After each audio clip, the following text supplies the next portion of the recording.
once we get started here. Yeah, it's like, well, I didn't watch this video, but I watched the Ron Paul video, and this doesn't seem accurate. It's like, well, no, Ron Paul is the one that is misleading you.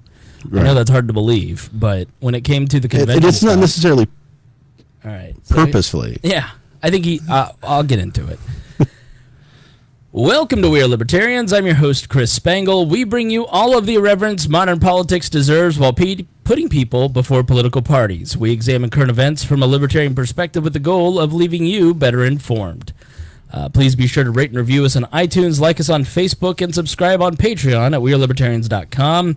In exchange for supporting our program, we give you all kinds of cool bonus content and free stuff. Please be warned that this show is raw, unedited, and authentic, so the language is sometimes strong and offensive. And if there's anything in this that offends you, you may write editor at WeAreLibertarians.com. I read all those. I respond within a month, typically. My voice may sound different. I have had a cold the last couple days, and I felt my voice was okay enough to do a show. I didn't want to not talk to you guys for 2 weeks in a row. So I wanted to make sure to have a show prepped, and I won't be talking the whole time. I found someone who can talk more than I can, and that's Rhinehold. Rhinehold, how are you? I'm doing well. Now you are here instead of Harry. I have not lost another co-host. Harry is just busy for the next couple weeks at his new job, getting some stuff taken care of. But you can hear Harry on Low Key Wall now on Friday nights. On Friday nights? Yep, on the Twitch channel. You can find out more by joining the Discord at WeAreLibertarians.com. So yeah, as you can hear, my voice is a little strained. I got a cold. I was homesick from work yesterday, which I never do, but I was just that fucked up. But so I decided to go to work today, pull up my big boy pants, and we're doing an episode now.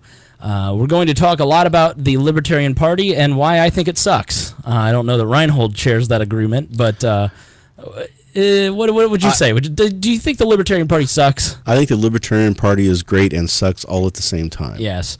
Now, I have been a member of the Libertarian Party. I'm still a member of the Libertarian Party. I've worked for the Libertarian Party from 2008 to 2012. I was the executive director. It was my full-time job being the executive director of the state Libertarian Party in Indiana. And so I've dedicated a lot of my career and adult life to the Libertarian Party. I've been in it for 10 years. I think I'm going on my 4th or 5th national convention. So I bring some frame of reference, but I am not nearly as old as Rhinehold, who has paid attention. Nobody is. Yeah, paid attention to the Libertarian Party for how long? I've been a member of the Libertarian Party since 1992. Okay. So long time. And there's... I wanted to get into MS-13, and I wanted to get into some other issues that were going on, but someone once asked Bill Buckley, how do you know what to write? And he said, it's what annoys me. That's what I write about. If it annoys me, I write about it.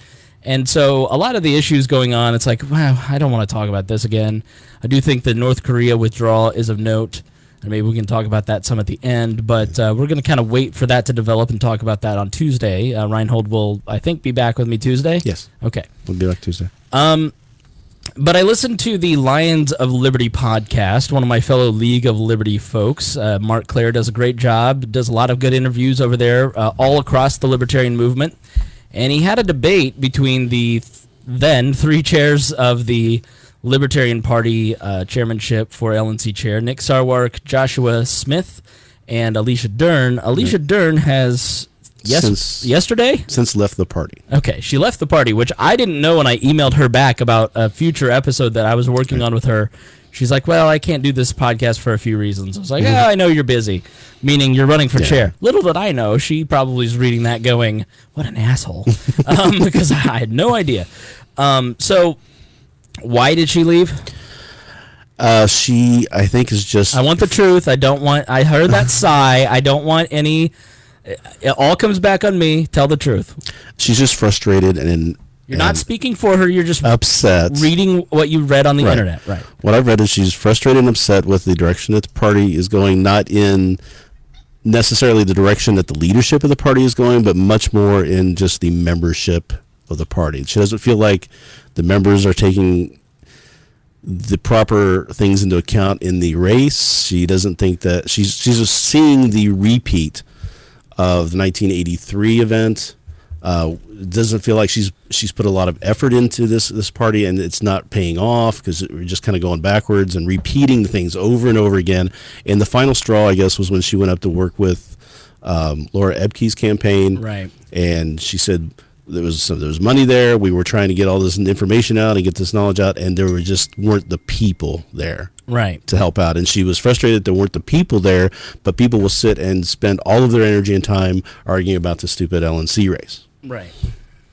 So I think it finally just got to her, and she doesn't think that the person who's kind of in the forefront of winning the race is qualified to run that position. Meaning Joshua Smith, for a variety of reasons, and that's shared by a lot of other people, including his opponents, and probably feel the same way. Mm-hmm. So because of that, and she felt that people weren't listening to the concerns that were being presented, the valid concerns that she felt were valid concerns about Joshua, because nobody was paying attention to her, listening to it, and just telling her that she was trying to defame somebody or run him to the ground, and she was the evil witch basically doing this. Which pointing out concerns about someone who's running for a leadership position isn't defamation. I mean, if you're making it up, that's defamation. Right. That's a problem. I think a lot of people think that she's making it up. Right. Some of the concerns, but one of the concerns that she has is that she has no really experience doing anything like this. Right. That's a valid concern. There's nobody who can say that he has a lot of experience. They're just going to try and deflect it and say, well, Nick's just a car salesman, so what experience does he have? Well, he's been a lawyer, he's run businesses. He was on the LNC for a time. For years. He's been the chair for 4. He's got experience. Yeah, it's 4 years. So you didn't have to have listened to that debate at the Lions of Liberty, which you can find on any podcatcher. I've pulled a bunch of clips that we're going to play, which will hopefully help you not have to listen to my voice. And I kind of wanted to do this debate and pull out pieces of it and annotate it for you, because this is literally the first time I've heard about Alicia Dern or why she left or what's going on, sitting right here with you listening to Rhinehold. And I share a lot of the same concerns, not just about Joshua Smith, but the body at large. Mm-hmm. I think there is a large amount of groupthink that goes on in the Libertarian Party, mm-hmm. and to a lesser extent in the Libertarian movement, but it definitely exists solely in it's very strong in the Libertarian Party. Well, I think it's a lot of groupthink, a lot of factionalization, right. and a lot of new people to the party. Yeah, who don't have institutional memory. Right. A lot of the stuff that some of the people who have been here for a long time were trying to tell people is like, we've had this fight before several times. Why are we having it again? Well, it's why I served. I'm no longer on the Central Committee of the state of Indiana, but I served the last year on the Central Committee because I wanted to be institutional knowledge for my state, because I went to a meeting in 2016, and I realized they were trying to figure out stuff that we had figured out in 2009, and no one on the Central Committee was actually on the committee when I was there in 2009, except for one person who's not a very outspoken person. The cycle of people leaving the Libertarian Party, people join and leave the party within 3 to 4 years. That's like the volunteer cycle. Because there's more people in the R's and D's, it's probably an 8 to 10 year cycle in the other parties. You get burnt out in the Libertarian Party. It's very difficult to be in the Libertarian Party, and I think the people that remain over time we have diluted it down to some of the more difficult people. Yeah, the people who stay are the people who are cantankerous, mm-hmm. and very self-righteous, white knighty, as it were. Not white knighty in the SWJ term, but just more of like, this is my belief, and I am going to stand for justice and fight this. And that's what you end up with, a lot of that going on right now. Yeah. So I joined in 2007. I was a Ron Paul conversion. I was fairly libertarian leaning, but I was in the Republican Party, and I was a total Bushite in the war in Iraq. I turned 18 on 2 days before 9/11, and so I bought all that hook, line, and sinker. And I just remember just being a good little fascist at that time. I mean, I look back and I just go, some of the stuff that I fell for was, I was young and in college and I did dumb things. But now, 15 years later, well, more than 15, I'm old. you look and you go, okay, I have a much sharper eye, and I'm much more cynical. And, but I became a libertarian. I would say I identified with that word because of Ron Paul. I heard my last piece of libertarianism that I didn't grasp was foreign policy. And when Ron Paul talked about it in those debates, it made sense to me. And that's when I went, okay, I got it. The hilarious thing is that you were saying even in our own Discord, I was being called, my loyalty to the cause was being questioned because I was Ron Paul. I was smearing Ron Paul, even in my own group. I like Ron Paul. I love me some Ron Paul. I prefer Rand Paul at this point, which is funny because if you've listened over the course of this program, one of us has changed because I hated Rand Paul more than but I think it's because I've become more of a political realist. I've learned how things actually work, and I've tried over the last teaching politics, teaching on this program. When you're doing a show, you're learning a ton. My job is a professional reader, and then I translate what I've learned in the week since we last talked on this program. And so I think in some ways I've gone deeper into the libertarian philosophy, but also deeper into understanding how things actually work in politics. And Rand is much more of a pragmatic, small L libertarian than his dad. I would say that he is much more willing to play the game, to give up some things like endorsing candidates that we'd hate, endorsing even like a Mike Pompeo, because he knows he has a bill in 2 or 3 months that he wants people to back.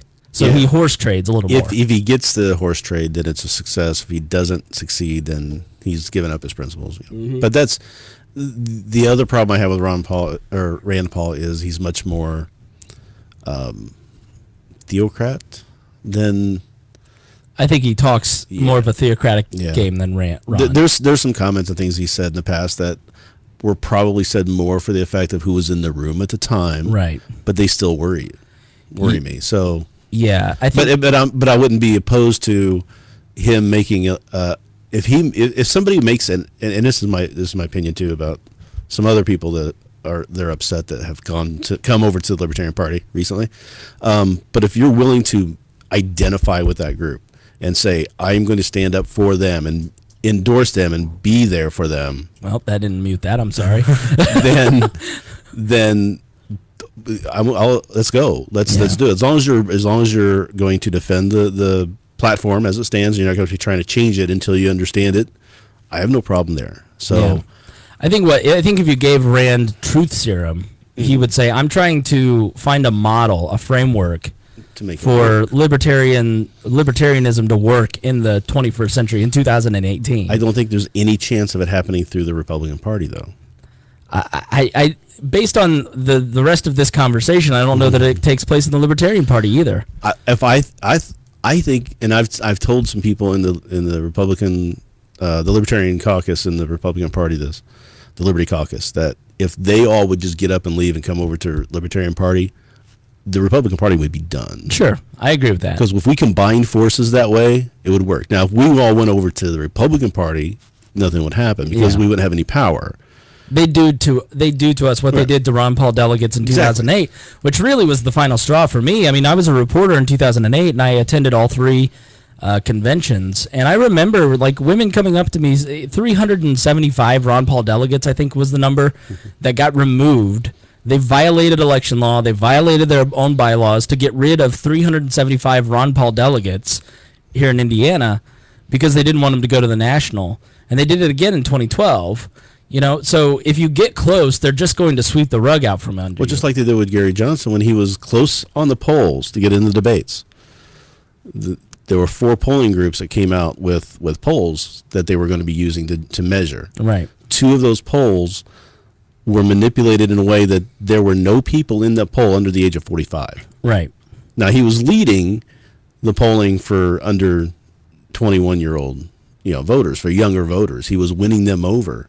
So by them taking out everybody under the age of 45 and not asking them who they want to be for president and using it as a poll for who should be in the debates, That was despicable. Yeah, no, Ron Paul was never given a chance by the media or anyone. And Rand just didn't seem to want to run for president. You know, when you're asked to come meet the Koch brothers and you say, no, I can't, I'm on vacation. Oh, when you get, well, when then you make, he didn't go meet the fucking Koch brothers. you come out and say that you wouldn't have voted for the Civil Rights Act. Whether philosophically I can agree with the thinking behind saying that, but politically it was not the smartest thing to do. I mean, but I think it's two generations, and I think Ron obviously was much closer to people like Rothbard, and I think he's much more anarchist, and I think he was able to say in an era where there wasn't the internet. I mean, you hear about the newsletters all the time. I've read. But I think Ron is much more anarchist and much more clear about, you know, anarchy, which I think speaks to the libertarian soul a little bit more than the way that Rand presents things. Right. But he's also flipped his positions on certain things when he went back to the GOP, like immigration. Well, what I have nothing. I think my criticism on a post on our Facebook recently was that Ron Paul took the quote-unquote disinviting of him from the National Convention and, well, maybe it happened, maybe it didn't. He used it as some sort of weird publicity stunt for himself. He didn't investigate. He wasn't presenting the truth. He was presenting a twisted version of it to shove his thumb in the eye of the Libertarian Party. And that's one thing that I have never liked about Ron Paul. I've never liked that Ron Paul has encouraged his supporters to flip the bird at people who are trying to work for the same thing that right. They want people to support them and the libertarians to come support them. But right. It's part of the the Liberty Caucus in the Republican Party. They say they will never be. The rule is that they cannot endorse a libertarian candidate. Yeah. It's not reciprocal in any way, shape, or form. I have never liked that Ron Paul has been hostile to a group of people who believe in the same ideology as him, but chooses to throw cold water on the political strategy that they have chosen, even though it's different than what he chose. I don't like that about him. And I think that as a thinking person, I am allowed to say there are some things about Ron Paul I don't like. And what I really hate are the people who try to turn Ron Paul into this cult figure. You know, it has happened with so many for people, a group of people who are so free thinking. The people inside the libertarian movement who make being libertarian their whole identity. You know, which it's a part of my identity. It's not my whole being. If you know, but there are some people who this is all they have, and by God, you better support it fully in the way that I think you ought to support it, or I'm going to criticize you. You're not a real libertarian. You're not a real libertarian. I just, you know, there's no discussion of ideas. There are people on that post who didn't even watch the video. They're just outright saying, well, I watched the Ron Paul video, and this is different than what he said, so you're wrong. No, I've had more conversations than Ron Paul with people on the convention committee from both sides of the issue, from Michael Heiss to Daniel Hayes to Sam Goldstein. I've investigated what actually happened. I know what happened. I have pieced it together. Ron Paul didn't. Okay? On this particular thing, I know more than Ron Paul. Sure. And he's being irresponsible with his platform. And I know, like, well, he doesn't support Ron Paul. No. Criticizing one thing that he did or one belief that he has does not mean that you don't agree with the other 99.9% of what the man says or thinks. I don't think there's anybody I can't find a flaw with. We're all human beings. We all have flaws. There is this, I don't even know how you would term it. It is... It's lionization is what I call it. Well, we're getting to a point in the libertarian movement and the Libertarian Party specifically where it isn't about experience. It isn't about accomplishments. It isn't about achievements. It's only about, rhetoric. Do you say the right thing? It's all rhetoric. It's all about rhetoric. For the last couple of weeks, I've been trying to get people to hear is that people are just going for rhetoric now. They're not even having discussions and debates and saying, okay, we have these beliefs, but there are gray areas. There's fringes. There are the edges of all of this that we can all talk about and disagree on and still come to an agreement that we want mainly the same thing. I've been investigating the 83 split. So this is a recurring thing for me. I'm sure you've heard me going on about it many, many times. But I found a thesis that someone wrote for their college about the split in 1986 is when they wrote it. Mm-hmm. So it was very close to when it happened. They did interviews with Bergdahl and Rothbard and all these people. All the people were involved except they couldn't get Crane.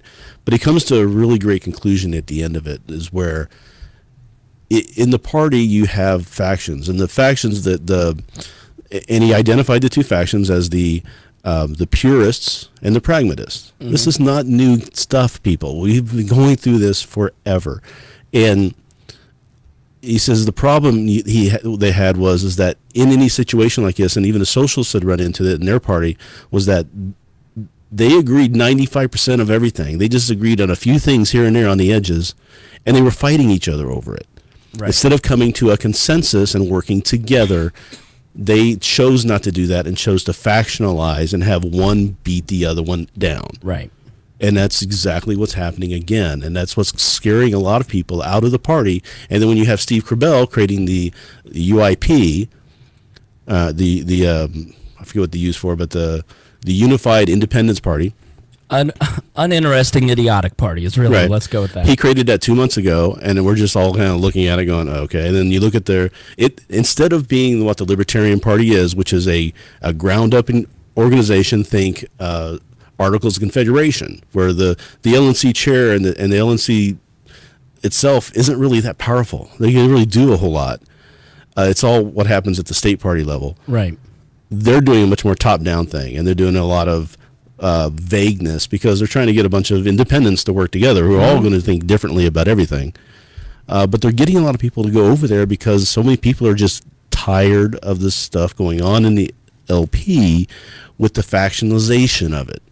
And it started in 2000. Well, it's always been going on, but it really hit hard because of Gary Johnson, because everybody wanted someone else to be in there, and he wasn't pure enough. And it's like, we're trying to win an election. If you guys would just stop on board, we could get this thing done, and we can get somebody in here who's better than anybody else that's being up for offer right now.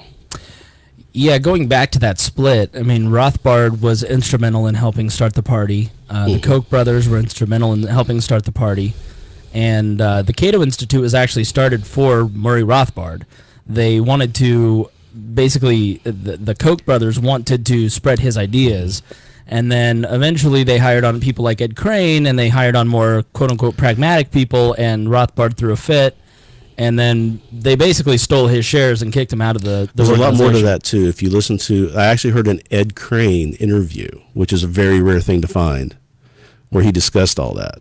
Was he trying to pinch women on the butt while he was doing it? Or? No, he wasn't. But he said that basically Rothbard tried to get him fired. He went to Koch and said, hey, we need to fire.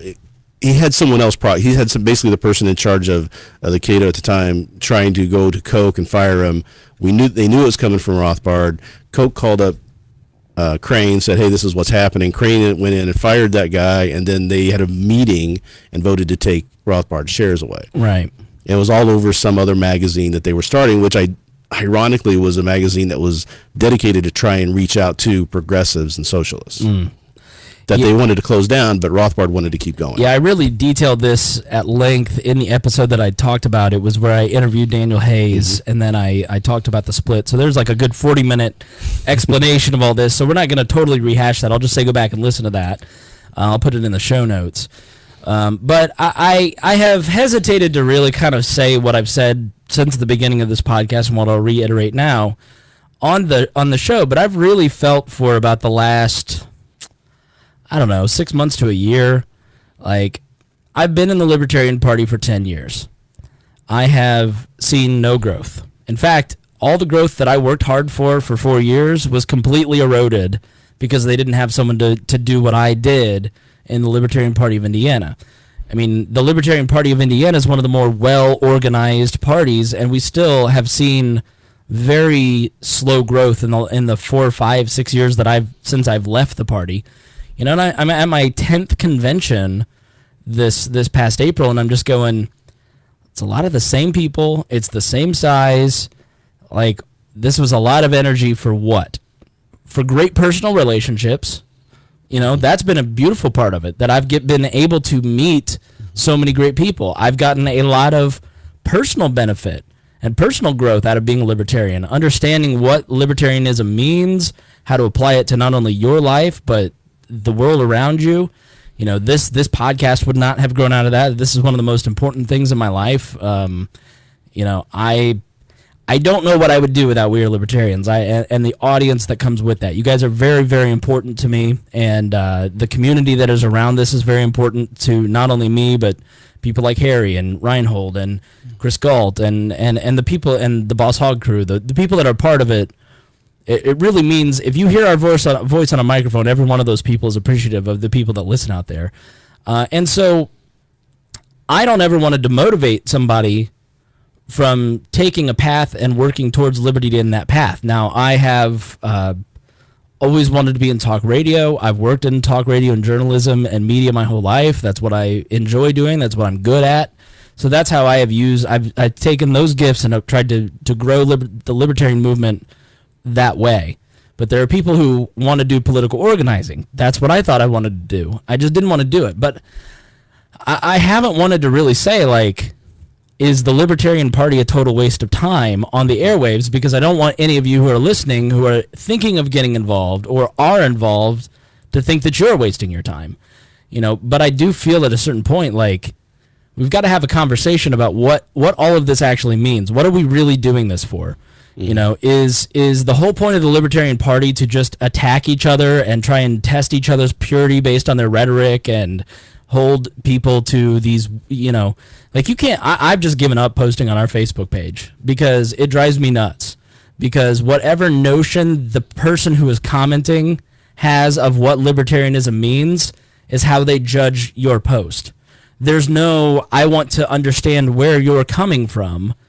I'm going to just blast you based on, it's just like whatever person, I want the name, Rhinehold, of the person who questioned me on Ron Paul in our own group, because there will be an inquisition. It was the Lion, I think the Lions of Liberty group. Well, those bastards, no, I can't remember if it was, like I said, I can't remember if it was League or if it was Lions. It doesn't matter. Like, that, anybody who listens to me knows that my goal is, like, over the break, you know, I went to Las Vegas for my brother's wedding, and then I had just like a nice break there, and then, you know, an extended break, and I've just done a ton of reading, and I've done a ton of reading of and about H.L. Mencken, who was a writer in the beginning of the 21st century. Really, in the audio interview I heard, he called himself a libertarian.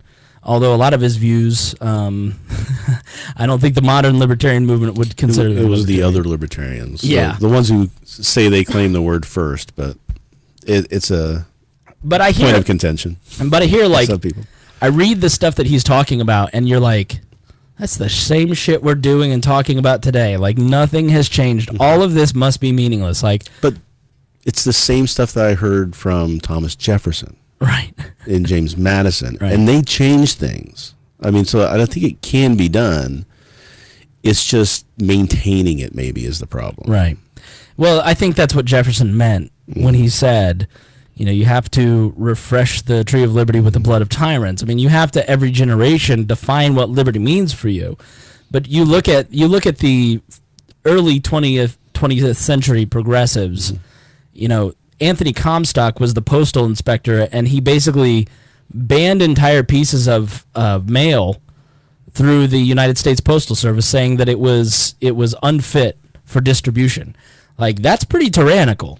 You know, like, a lot of what happened with the prohibitionists and the groups who were trying to, the Rotarians and the Methodists, as he called them, the boomers, you know, these were people who were trying to fix society, and they were trying to outlaw speech. I mean, Mencken was actually arrested for selling his magazine in 1926 because there was some obscene speech. Well, and it's going all in other parts of the country, the world. It's bad, right? But my point is that it's very much like the college campuses of today. You know, like, everybody's very worried about the college campuses and the SJWs, and it's like, we lived through it before. Y'all just start reading your history. They're kids. They'll get into the real world, and they'll be like everybody else and go, wait, this isn't like it was. And they'll pitch a fit and they'll, thrash about, and it'll finally dawn on them that that's not maybe the way real life works. Yeah. I just don't, maybe some other libertarian podcasters or libertarian speakers or writers, maybe they just want you to follow what they say as the word on high. Mm-hmm. That's not what I'm trying to do here. What I'm really trying to do here is I'm learning, and I'm trying to spin off the byproduct of what I'm learning with you to make you think, so you can learn too. And that should be the whole goal, is trying to, when you're reading these things and you're looking at these posts and you're reading what people write as a libertarian, you shouldn't be reading them to go, okay, where is he getting it wrong at, so I can blast him. Exactly. It should be, what's he saying, and am I wrong? Right. Let me think about my own thoughts here. Maybe I haven't thought about this enough. From a different point of view, is this match with me or match with that? And then come to a conclusion. Now, if you come to the conclusion that the guy's wrong, that's fine. Yeah. But don't go into it thinking that, well, he must be wrong, so therefore I'm going to find out where. That doesn't. You don't learn anything. That you don't grow as a person or as a libertarian that way. I just get frustrated because I put so much time and effort into everything that I say, and then the people who have the snap judgments of you're wrong, you don't know what you're talking about. It's like, well, you're not offering. Like I have 15 years of experience in this. Like I'm a fairly studious person. Like why? Just because you think a certain way, because your friends think a certain way. I think a lot of what's going on in the libertarian movement is social proof, because other people talk about a certain person, then that person is popular, and we're not judging what those people are saying. We're not really thinking for ourselves. Or if they talk negatively about somebody, that person's bad. And that's even bigger. Yeah, and that was the big thing that got me yesterday was, so Alicia left the party, and there were people cheering. Right. I'm like, you just lost one of your best advocates for this party for a long time, right? She's done a lot of work. You may not agree with what she said or some of the things she's done, but she put in the time and the work, and she made a difference, and you're applauding and happy about it. And it's just like... Well, I think Adam Kokesh and Bill Weller are two examples. And I think if you go and listen, I offered a full, explanation of why you should and should not trust Bill Weld, and why you should and should not trust Adam Kokesh. And then you make up your mind. I think there's big problems with Bill Weld. There's even bigger problems with Adam Kokesh. They're not, the two of them are not necessarily somebody that I want representing. I think everybody's hoping for somebody else. Right. And, and I think, so let's jump into these clips on the chairs race, because I think it's really exemplified in this, because what you hear a lot, like Nick Sarwark is a polarizing person. And I get it, because I've known Nick. I met Nick first in 2010, I believe. Nick was never a part of any faction. Like, Nick was always a very independent-minded person. And going into this convention, it's really odd to see all the caucuses pop up, because that's new. That's not something I remember from past conventions. That's not a thing I'm a fan of at all. Yeah, like, it's all of a sudden everybody has to be in a caucus, and there's no one allowed to be independent. You have to be in the pragmatic caucus, or you have to be in the Mises caucus, or the radical caucus, or the audacious caucus, or whatever. And like, that's just more tribal bullshit that I don't think the Libertarian Party or the movement supposed to needs. be what we were against. Yeah, and I don't know how that happened. Let me say, I don't believe that the Libertarian movement makes up the entirety of the Libertarian Party. I think the Libertarian Party and the para-organizations around it make up a fairly small amount of the Libertarian movement. I think if you're a person who is driving your car right now, you're listening to us talk, and you are a Libertarian voter, and you listen to Libertarian podcasts, and you're a Libertarian, but you're not involved, you don't know another Libertarian in your life, you're part of the Libertarian movement. Yeah. Okay? You may not be part of the party, but So Nick got my ire up when he nominated Noda and cost my good friend Mark Rutherford the chairmanship in I think it was St. Louis in 2010, and Mark basically lost by 1 or 2 votes. But that was Nick being independent, and Nick saying, I'm not a fan of this chair or this chair. The guys that ran and ultimately won, Mark Hinkle, he was kind of a, let me just say it. Joshua Smith reminds me of pretty much every chair candidate that I've seen over the last 4 or 5 conventions. He's somebody who says all of the right things, but he's not exactly expressing a lot of leadership qualities. Okay, I met him here in Indiana. He seems like a perfectly nice guy. I have no reason to doubt that he's not. There are a lot of people that I've seen endorse him that I respect, so maybe there's more to him than I know.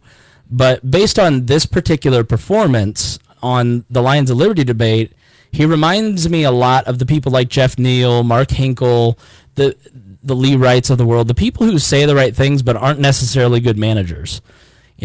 Nick, I think, has had some tremendous problems in the last 4 years as chair. I think his lack of leadership on Arvin has been troubling. I fully understand, not wanting to get involved and say anything because he's a duly elected member of the LNC and it's not your place to override the membership, but he's a real problem. He's a real cancer.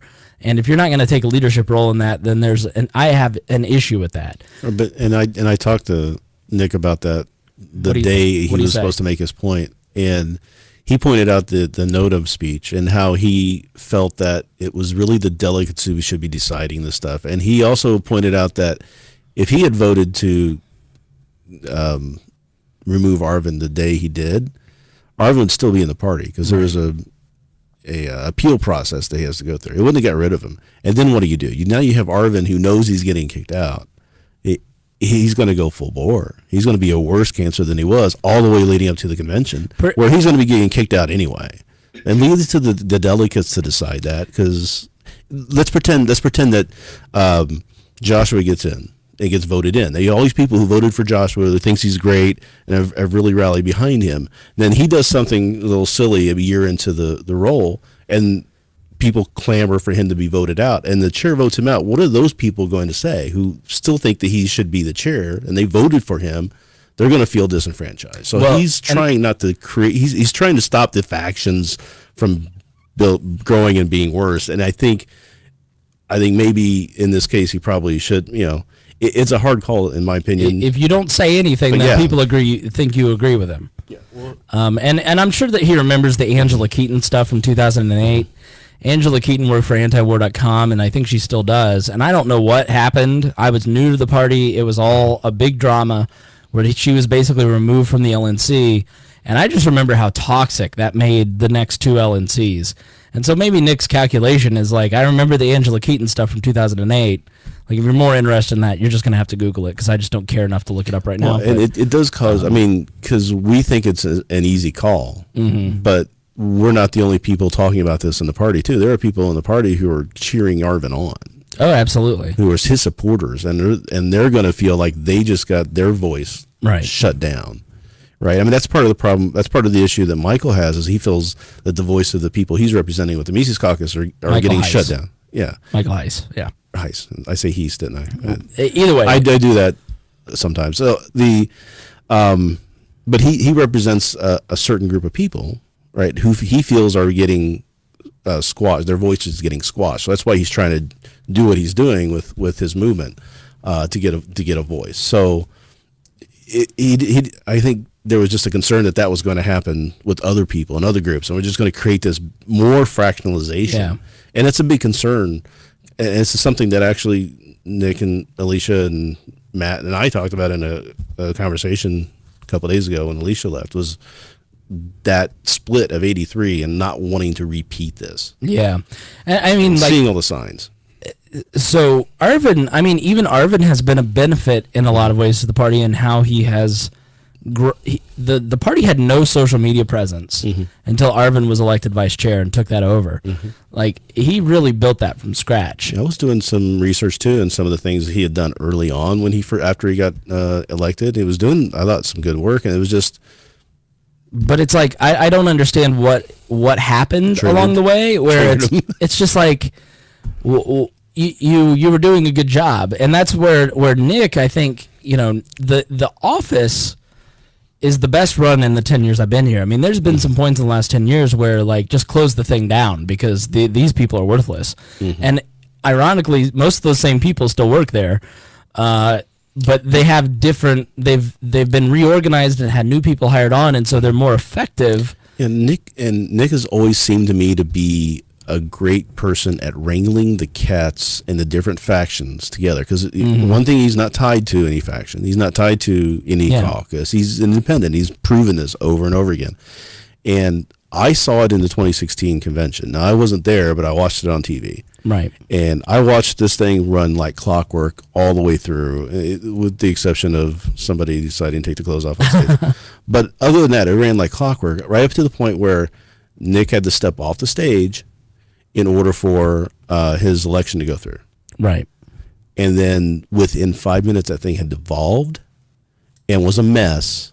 And Nick had to go back up on stage, which was technically against the rules, and tell everybody to sit down and get back to the business. Yeah. So let's start kind of going through this. Let's hear their own words. I think we'll just kind of annotate this as we go along. Let's start with Joshua Smith. No, let's start with Nick on chair experience. I think this was the first clip. I should have done a better job of labeling what was 1 and 2, but we'll just kind of go in whatever order. So here's Nick Sarwark on the Lions of Liberty podcast. So the role of national chair in the Libertarian Party is a little different than it is in the other two national political parties. We are not as top-down or centrally controlled as the Republicans or the Democrats are. We have bylaws that very specifically elevate the state and local parties above the national committee, that prohibit the national committee from interfering with how states run their business. It's more like the Articles of Confederation than, say, a strong central government. And recognizing the limitations of that role is one of the key things to being a successful national chair. I've watched over the last nearly 20 years I've been involved in the party, many national chairs try to set out their vision for what should happen and make that happen by kind of force of will. It doesn't usually go well. What happens is libertarians, being a just naturally contrarian and fractious bunch, they cut you off at the knees, and the bylaws are built by the delegates at convention to cut that off at the knees. So I think the key to be national chair is recognizing the limitations of the position and recognizing that a lot of what we talk about in government with libertarianism, where you have to persuade instead of being able to, impose laws on people, is the same thing that happens internally. You have to get consensus from groups of people that oftentimes disagree on a lot of stuff in order to move the ball down the field for this overall goal that we have of a world set free in our lifetime. So that's kind of my vision for what the national chair should be. I had the advantage of seeing a lot of people do it not as effectively. And so that's kind of what I bring to the table there. So that was the beginning, talking about why they should be chair, and Nick was 100% right. And I wanted to play this because I wanted to make a point. I wanted to reiterate the point that he makes. There are so many armchair quarterbacks who think that the Libertarian Party should do this and then they'll win. Or the Libertarian Party should do that and then they'll win. It's just not that easy. And that's also why you really shouldn't put that much stock in the National Libertarian Party or even your local Libertarian Party. Like, there's a group of people that have to be convinced, and then there are votes that have to happen. And I feel like we treat our political parties like we treat our government. Well, I just believe that the government ought to do this. Well, do you understand how the American system works? It's supposed to be very slow. I was talking with somebody about marijuana, for instance. It's easy to rush those laws through and get those things passed, but it's much harder to kind of roll that stuff back. Because she was asking me, like, how did MS-13 get created? Well, MS-13 grew out of the need for Hispanic gangs in the California and Southwestern jail systems to fight white gangs and black gangs. And then they get deported back to their country in Guatemala, excuse me, and then they become the ruling power in those countries, so more people flee Guatemala and El Salvador and move here, and then we have an immigration problem. Fleeing MS-13, who then come here, and then they have to be fearful of them and there. All the while, MS-13 is fueled by the drug laws that we have created. Well, marijuana is legal. Yeah, marijuana is legal, but that doesn't. Not legal. Let's say weed is legal. Let's say you fully decriminalize. It doesn't mean that all those people are going to get out of jail, because a lot of the people who went to jail initially for weed offenses also have other crimes stacked on top of them, because that one first offense really ruined the rest of their life. It's a very complicated thing, and so you have to be very slow about how you make laws, because it's even slower to bring those things back. Right. You know, and it's the same within political parties. There's a lot of these factions that have to be massaged and worked, and there's conversations that need to take place on a board that happens. It's not just a matter of, you know what I think the Libertarian Party ought to do is they ought to just pick 2 state races and 1 county race and just fund all their money into that. It's just not that easy. It's not that simple. Are you taking the clip out where Joshua talks about the Roy Moore case? Yes. Okay. Yes. I'll get to that then, because it folds into that in my idea of political acumen and stuff. So I'll get into that more. But the Senate, like the U.S. Senate, is designed to be the blocker, not the House. The House is supposed to be able to just come in there and just do all this stuff and blah, blah, blah. The House is supposed to be more thoughtful and representing the interests of the states, not necessarily the people in the states. The cooler to the people's passions. And people are just like, why is the Senate not acting? They're not supposed to. That's the design of it. Yeah. Well, and that's part of why the Senate was originally appointed by the legislature. And not voted on. And not voted on. It was the progressives in the early 20th century that ruined that. I'd love to see that come back. So let's go to, yeah, me too. Let's go on to Joshua on his opening statement. Let me see. Why is this Joshua on my chair? Sorry. It wasn't in here. Here we go. So this is Joshua Smith. He is the contender on why he should be chair. I believe personally, and from traveling around the country and talking with our delegates and our activists and our party leaders, that the chair should be there to find innovative ways and hardworking ways to make a base for our candidates, create a more successful base for the candidates, for our state and local leaders. I think that should be the most important focus of the chair, and more broadly the LNC.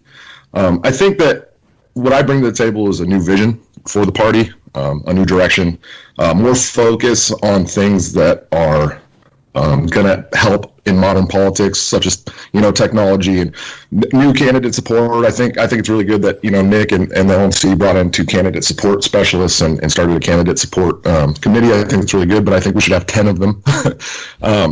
So I really have laid out a plan for the party, and it's all based on what I've heard from our delegates and our members and our activists around the country. Tomorrow or tonight I leave for Ohio, and it will be my 16th state in the last 18 weeks. I've shaken the hands of the people who matter the most to this party, and that's our activists. And all the vision that I've laid out, the things that I want to accomplish, the blueprint that I've given to people, that all comes from the delegates. That all comes from the people that I've spoken with face to face. And so I think that makes me best prepared to lead our party to a more successful future. All right, and before I move on to prior questions, did anybody hear anything in those answers that they'd like to respond to? I mean, I know Nick and Joshua, That is the very handsome Mark Clare, host of Lions of Liberty, and I felt the follow-up question was important. I will stop. Let's stop there. I will say, to Joshua's point, I didn't disagree with a lot of what he said, but I do think that it kind of shows some of his inexperience. He's not crafting a vision for the party out of his 20 years, like Sarwark said. He's talked to a bunch of people, and this is what the consensus of what people think. I think Sarwark does the same thing. I mean, I talked to one employee who works for the National Party, and they said Nick watches everything. Nick sees everything, and the way that he starts talking to you about getting the job is that he'll start asking you questions because he's followed you for a while. So I think that he's out there getting consensus too, but I just, like the comment about 10 support specialists. That was the one that got me too. It says, we brought in Sue, that was good, but we need 10. Why not 20? Why not 50? Well, there's limitations. There's probably a financial reason on why there aren't 10. You're actually hiring somebody. That's an ongoing salary that you're going to be keeping, that you're going to promising somebody that you're going to pay them, you don't want to just pull that rug out from under them if you can't make the bills, if you can't make that payment that month. So those are decisions that have to be made, and some of those don't get made by the chair. Right. That's the other thing too, is that there's a lot of promises getting made that aren't the job of the chair. They're the executive director, which nobody's talking about. I think a lot of people don't even know the executive director exists. Yeah, I think most people put too much importance on the chair, when in reality, the chair leads the meetings, and they manage the staff, and then they talk to the media when there's the chance. Right. But in terms of guiding the party and like this is an all-powerful authoritarian figure, that's just not how it works. There was another debate with these three people at the convention in LA, in California. And Nick started off his speech with, "I want to thank you for voting me to the least important position in the Libertarian Party." Yeah. And he detailed that out, and to the point where the other two, Alicia and Joshua, kind of took up that saying, but it was him basically saying, this is the least important. It's you people doing it. It's the state people doing this stuff. It's the activists. It's the volunteers. It's the people bringing in money. All the staff. Everybody else, so much more important than what he does, because he just leads meetings. Yeah. And that sort of those minor things. Everybody's putting this emphasis like, this is the person who leads the party and makes all the decisions, and it's not how it works. And I think there's going to be some disappointment. Well, that's always the disappointment, Yeah. is that the populist libertarian elects the alternative choice in a Jeff Neal, and Jeff Neal was a much better chair the second time around than the first time around, but by then he'd probably had some experience with what he needed. But, well, why didn't all this change overnight? Why are we still having these same fights? Because it's not. It's like, I guess what I want to get to a point across to everyone is like, you can be a populist leaning libertarian who just, I have these feelings and this is how it should be. It's like, but you really kind of need to figure out what the reality is and figure out how to change it within that framework, because a lot of times what we think when we're new has already been tried 50 years ago. And there's a reason why it's not being done. Yeah, and so it's like, I agree. Like, I think the candidate support specialist is a great thing. Like, I had Kara Schultz on, and she seems to be doing a really good job just based on talking to some people and watching her performance and talking to her directly. But, it's the first time we've ever had someone supporting candidates. Like, the party was all about ballot access for many, many, many years. Well, most of the candidates and state candidates and others didn't really want the party involved. There's a hard separation between those. Very, very hard separation. Because people are like, well, what happened with the Gary Johnson campaign? Why did it fail? Which I don't think it failed, but that was the question that was asked. And he's like, well, we don't really have any control over that campaign. There's nothing we can really do. No, he was able to speak to what he saw and what he believed was problems, but it failed because of people's unrealistic expectations. Because they never wanted to learn what realistic expectations, and to the party leadership's discrediting, they don't want to be realistic with people and say 3% is phenomenal, right? Okay, because we always get one. I'm sorry, but in that debate, and we're not talking about that one, but in that debate, Joshua says, I think 5% was too much. We should have shot for 20. How is that realistic in this? Now, I think we could have gotten 20. I think there was a point where it could have happened if he had gotten into the debates. If Johnson wasn't kicked out of the debates, the fact he was popular among the younger people, and a lot of people weren't choosing him because they didn't see him as a viable candidate. You get in that debate with 15%. And they're at 25, 30. You take 5% from each of the other two.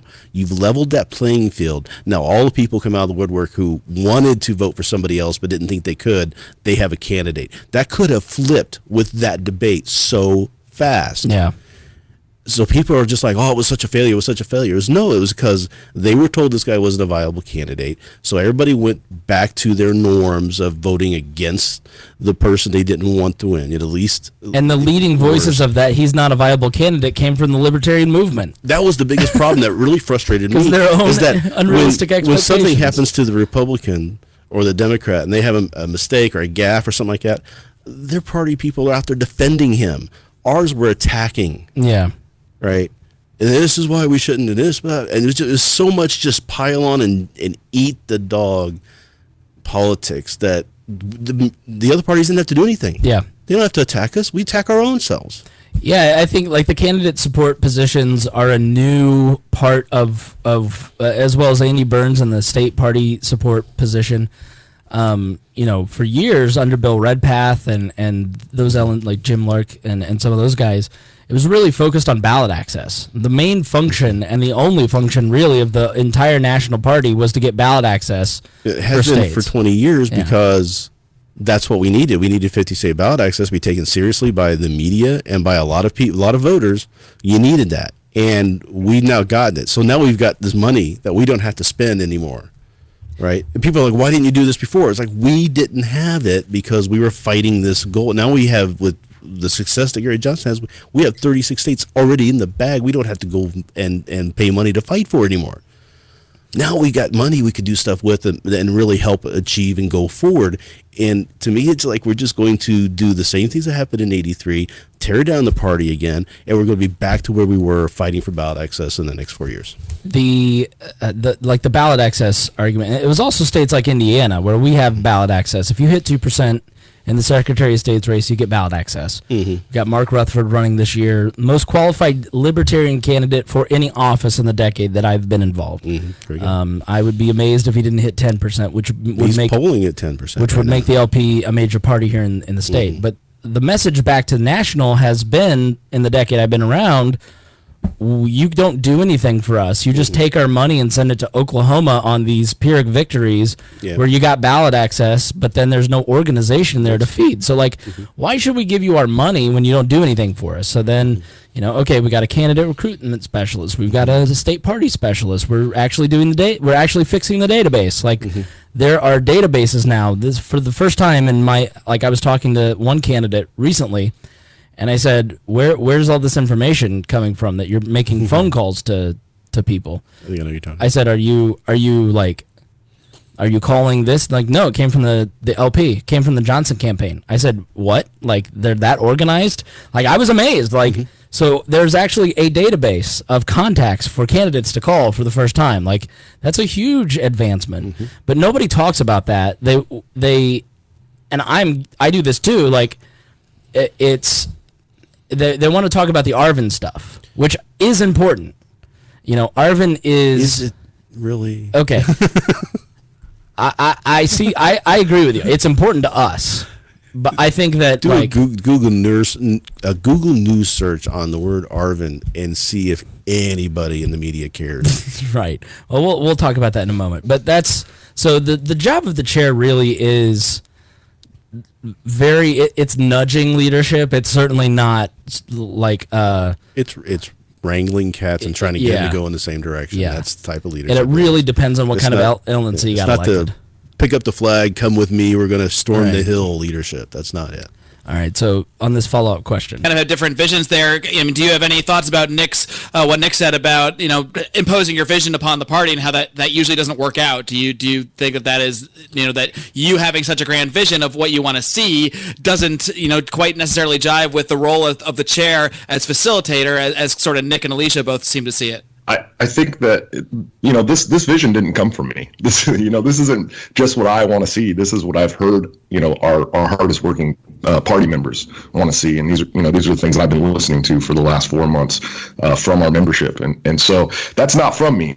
And I will fight to make sure that those things happen. I think they're really important, and I think that it's going to help facilitate a more successful party for our members. So yeah, I want to see those things happen. I'm going to fight to make sure they get done, but that doesn't come from me. That all came from them. All right, so I guess I don't understand that, because does that mean that the pretty diverse LNC that we have now, all the way from Star Child, who is very esoteric, let's put it that way, and to Carolyn Harlos, I think, is on it. Karen Ann Harlos, I apologize.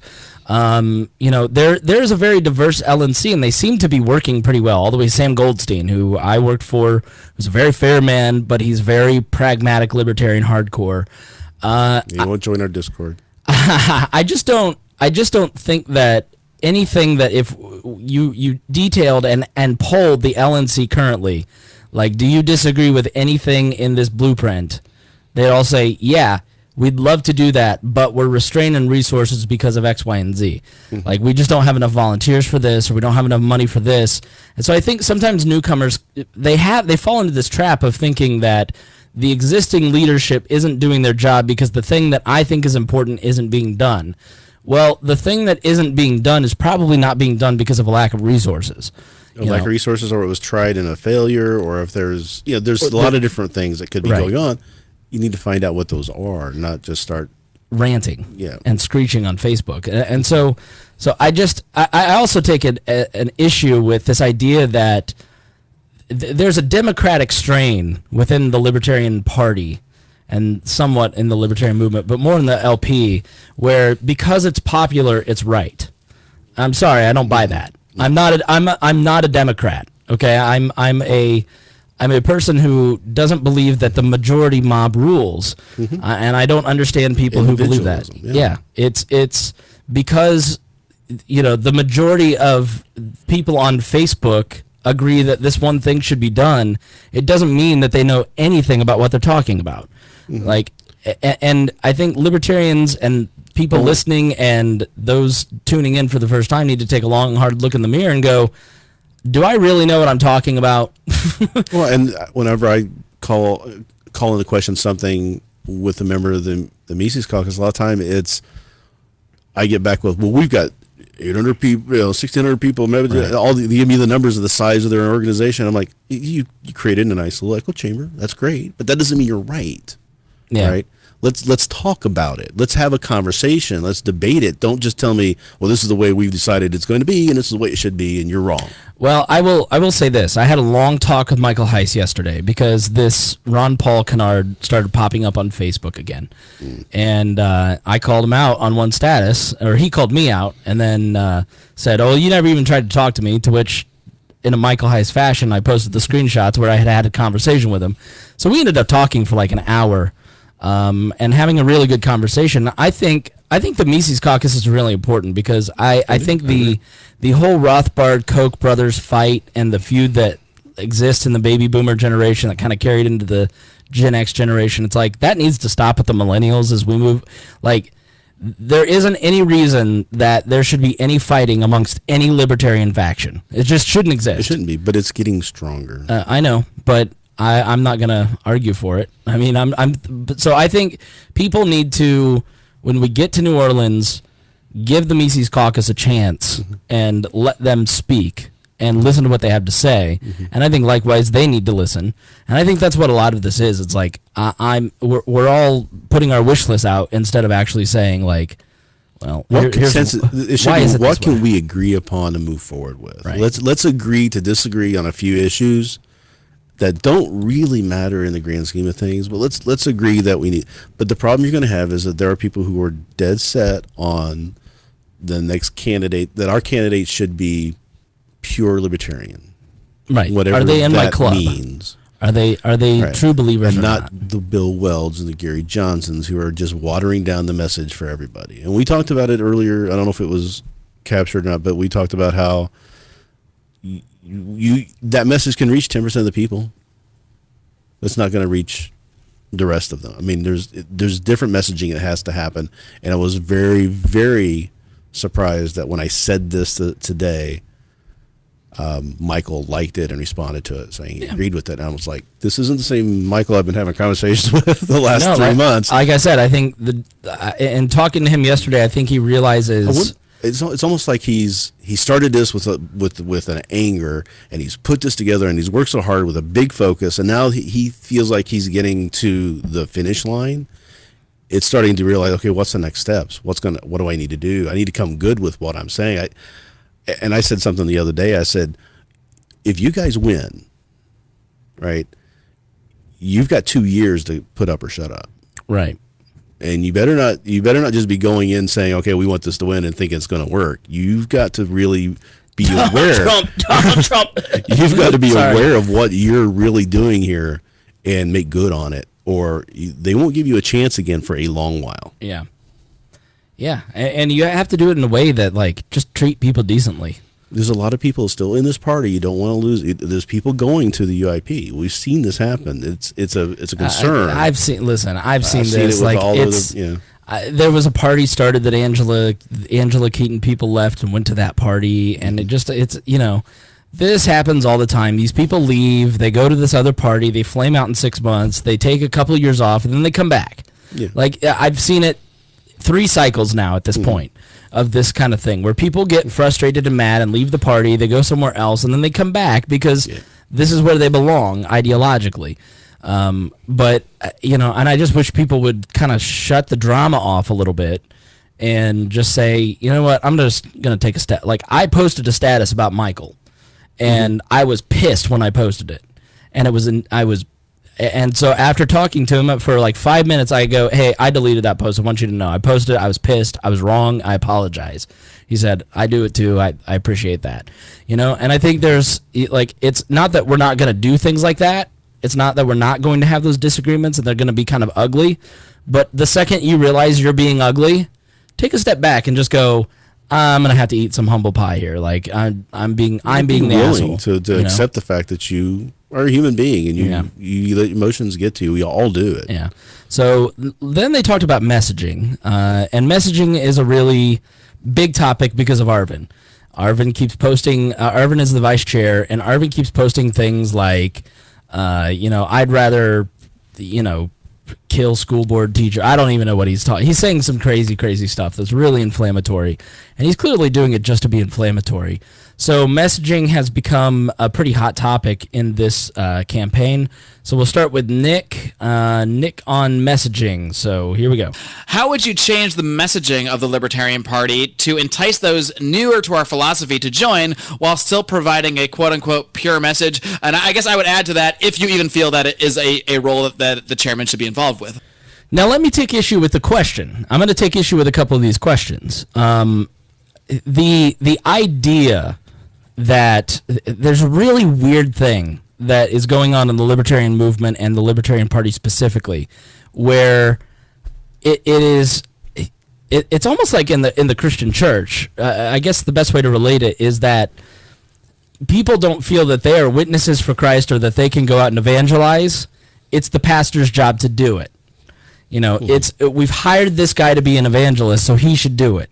I don't need to do it because I'm just a regular person. That's why I'm paying my dues and I'm voting this person in. Why do I need to do his job right. for him? So I elect the chairman to be the messenger of libertarianism. Like, I don't believe that. I believe that you listening, every individual, you are responsible, if you have a belief system that you believe will work, to talk with others about that belief system. Part of what I do is to give you information to help you spread that message, to make you think about how you talk about politics, and also to have a little fun while we're doing it. But, so I just, like, if the Libertarian Party messaging is off, libertarians take that so much more personally than, like, Republicans are taking it with Trump, for instance. Mm-hmm. Like, they're dismayed at the way that Donald Trump, but, like, the press, our friends, normies, they all have like this disconnect where they go, okay, well, that's Trump, but it's not all Republicans. Opportunistic Democrats try to put that on all Republicans, but those are idiots, and we all recognize that. But there's some weird thing where if one libertarian has said something, every libertarian on earth in all of history is responsible for that one individual, and it just seems so counterintuitive, and I think we've been so gaslighted with that concept that we have started to adopt that concept. And I think you can say, I don't agree with this person. Here's why I disagree with Arvin. Here's why I disagree with Nick. Nick flat out, Nick and I don't talk anymore. And it's because I called him out on the Tom Woods stuff. And we'll talk about that later. I think it was his response with the Greg thing that. Yeah, but but we'll get to it. But he was being a dick, and that's what I really took issue with. Right. But he was being a dick because he felt someone who had been friendly was no longer being friendly. But he was wrong. And it doesn't mean that I don't think Nick has been a good chairman in some respects and a bad chairman in other respects. It's been a human chairman. It's whatever. It's everybody's good and bad. Even Arvin, really bad and okay. Like that's the Overton window there. But the thing about Arvin too is that he posts this little thing that almost nobody sees. that's really inflammatory, and then 150 It's the libertarians share it out so that now thousands and thousands of people have seen Yeah. it. Wouldn't you keep doing that if you had that kind of? It's the Streisand juice? effect. Yeah, the Streisand effect, where someone took a photo of Streisand's house, 50 people saw it. She sued the guy for privacy reasons, and millions have seen her house now, when she didn't want anybody to see her house. If she just left it alone, 50 people would have seen it, because it was just some beachline property. If people would have just seen that and went, and just deleted or blocked Arvin or whatever, Yeah. and left it to be, nobody would even care. Right. I don't, because I have a platform and I have a duty in my mind to tell the Libertarian Party people that follow me, like, this is what your chair's up to. But, and I think everybody has that right. It's up to you, but I do think the Streisand effect kind of affects that. But I would just say, like, focus on how you give out the libertarian message and what you believe and how you spread that message, and less about how other people do it. It's just like with Christianity. They say that if you don't want to be a preacher and evangelize, just live the life. Yeah. And let people see that and come and ask you the questions. It's the same thing with libertarianism. Just live it, and answer the questions when asked. Have the conversations when they come up. Be the best person you can be as an ambassador for libertarianism. I mean, because it's not everybody feels strong enough to go out and have those conversations. My mind was changed on gun control because I just saw responsible gun owners. Yeah. My mind wasn't changed on gun control because a former co-founder of Liberty Hangout marched across Kent State with a gun on her arm. That didn't convert me to believe in gun rights. Like, that's just inflammatory dumbassery. Like, she's lucky she didn't get killed, especially at Kent State, of all places. Like, that's attention-seeking behavior that does nobody any good. Like, I'm sorry, but Liberty Hangout is just ridiculous. And you were telling me they're trying to be more libertarian and nobody's falling for it. I guess they've gotten rid of a bunch of writers, got new writers on, and now they've written an article about how Nazism is nothing to do with libertarianism, and here's why. And the remaining readers that are there that were pulled in by their message before are now going, hey, wait a minute, what are you talking about? Right. This is all bull, and fighting them back. And the comments are hilarious. It's just a mess. Yeah. So I really think, like, you have to take a step back and go, very few people, like, this will be a very small downloaded episode because people don't give a shit. Like, they don't care about the inside baseball. That's why I try not to do a lot of inside baseball shows. I want to see the Right. Which we'll get onto another the message I was talking about earlier. So we'll get to that. So that's my problem with the messaging question is implied in that question is other people are to do the outreach. I'm not the one doing the outreach. Don't just leave it up to me. Like, I think, as much as Roger Paxton and I argue, like, Roger is a great example of somebody who listened to the show and said, I can do this in a different way and better and with a message that I agree with more. And he's built a great podcast network out of that. Like, take responsibility for spreading the libertarian message for yourself. Like, the two things that I found when I was the executive director and training candidates, they had two insecurities.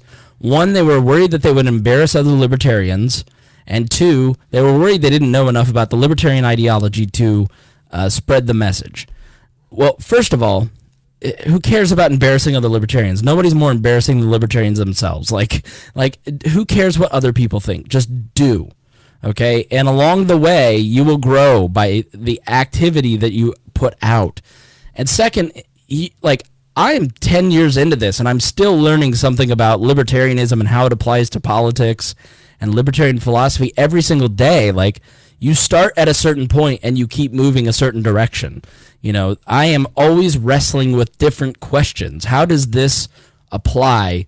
And that's why I think, like, axioms, like I said on the Legal Liberty podcast for subscribers, for Patreon subscribers, like, that's why the non-aggression principle is important. You have to have those rock solid axioms that don't move, because the world is full of entropy. We're all trying to break apart and move in different directions, and things are always changing. And so you've got to have those moral compasses in place. But when you look at how politics and people work in 2018 and an anarchist society, like, how do you get those two to talk to each other? There's a lot to flesh out there, and there's a lot of issues that we work through in this. Nature that I think gets lost a lot in the because we talk about a philosophy that's going to work we believe is going to work, but we also have to understand that there's human nature that sometimes isn't as straightforward and logical. Right. There's a lot of emotion there. The fear, the things like there was a lot of concern in, about whether people should be able to, say they shouldn't serve other people. But what happens if you have an event where there's a lot of fear happens, like 9/11, where they say, okay, we're not going to serve anybody Muslims because it's not rational thought. It's very emotionally driven. And now you're really affecting a lot of people who, when you sit down and think about it 3 months later, you'd go, oh, I should have done that. Yeah. But now you've created issues. And now how do we in a libertarian society deal with that? And a lot of people aren't thinking about those things. They just think that it's just going to logically work. Well, people aren't logical. Yeah. So my point is, just if you feel like you want to talk about a subject or you disagree, just talk about it. And by embarrassing yourself, you will learn stuff. Like I've don't compare yourself to somebody like myself or like a Roger Paxton or a Tom Woods. These people who have studied and read and do it for a living, in like Tom Woods' case, like you can't compare your depth of knowledge to somebody who has worked in politics for 15 years. Like I started somewhere, and I started on Abdul's show. And I go back and listen to those tapes from 2007, and they're embarrassing how little I know. My first libertarian writing was in alt politics news groups in the early 90s. Right. I go back and read them, and you can go search them. Not everybody's as old as Rhinehold. You got to start somewhere. You can read those, and I read them and then go, what the heck was I saying? Right. Because it was just craziness. So, and you're never crossing the finish line. Never. And if you think you've crossed the finish line, you've stopped growing and you're stagnating, and you need to look at yourself, because you're not there yet. Nobody is ever all the way there. The thing that made me turn into a libertarian in the first place was saying things to Abdul, and Abdul going, "You're an idiot," and me going, "I might be an idiot." Not, "You're an idiot. I know what I'm talking about." It was, "I might be an idiot." I wake up every day going, "God, I wish I knew more." So I would start. Like, don't worry about it. But you are a messenger of libertarianism. You are as important as Nick Sarwark or Joshua Smith. But let's go to their question, how they would fix messaging. So the delegates at convention are the ones who define what the message of the Libertarian Party is. They adopt the platform, and that platform is the lodestar for what the Libertarian Party stands for. It's very different from other political parties in this country. Our platform actually means something, and we have candidates who stand up for it. The change in messaging that can happen from the national office, you can't change what it means to be a libertarian, right? Like, you can't say, hey, a bunch of people want to build a wall, and so we're going to go out and talk about restricting immigration, when the platform says people should be able to move freely without government interference. What you can do is you can try and relate that platform back to things that are topical in the media, things that are topical in the country. You can adjust based on who's in power in either the presidency or in Congress. But as far as changing the party's message to attract different or new people, that's assuming that that's actually the chair's role, that the chair gets to decide what a new member looks like. And that, I don't think, is appropriate for a chair to do, to decide these people with these particular views are the most important people to recruit. I think that it's up to the delegates in convention to decide what they want the platform to say, what things are important enough to be enshrined in the platform. And so that's kind of the answer to that. So you would say overall that idea of messaging and attracting certain types of people is basically outside the role of the chairmanship? It is outside of, obviously part of growing the party is recruiting people. And so you need to identify messages that resonate with certain target audiences and who are good prospects and who are bad prospects. But that's a data-driven process, right? We run direct mail, we run online advertising, we do various things to prospect members. And so we have data that says, this group of people is good and they tend to join at a higher rate than this other group of people. But no, I don't think that the national office should be deciding how to shape the party or who who should be part of the party or who we're going to try and bring in and who we're going to try and make feel unwelcome. Mic is off. How unprofessional. But yeah, all right, I can get on board with that. Let's give Joshua his chance. Here's what he had to say. Yeah, absolutely. I think Nick's kind of missing the point of the question here. For me, I'm kind of having flashbacks to a conversation that Nick and I had once, where Nick indicated that a growing membership is not It's not indicative of success for the party, and I believe that that's heavily false. I believe there's 60% of the population currently is not voting in this country, and those are the people that want a third party. Those are the people who are not happy with the two old parties, and the messaging from National has been inconsistent, to say the least. Let me just say, I don't think that National penetrates to any of our friends and family at all. And I think if you really sit and think about, like, do any of your friends and family know who Nick Sarwark is? Like, so I think that's very much a red herring, because I think that is Libertarian Party people living in their own echo chamber thinking that the party is bigger than it really is. Well, and the other thing, too, is that the party is put together and working to elect people to office. It's not there to do outreach of libertarianism. That's an educational think tank, podcasts, blogs. We have tons of those who can be out there doing this stuff. Let's have that one organization that actually works to try and get people elected. A national overarching organization like a Libertarian Party. Like, the politics of a candidate in California will be different than the politics of an Indiana candidate. And there's a candidate running in Seattle, and he's like not saying libertarian very much, but he's saying things that he thinks will resonate with the people in Seattle. So that messaging that he's giving is going to be much different than somebody in Indiana. Yeah. So I kind of disagree with that that the chair really has any effect. Like, Nick was on Reason and some talk shows during the 2016 campaign, but I think that if I were on a TV show every week, let's say I were on a different cable news show once a week for a period of 3 months, I don't know that our subscriber base would grow that much.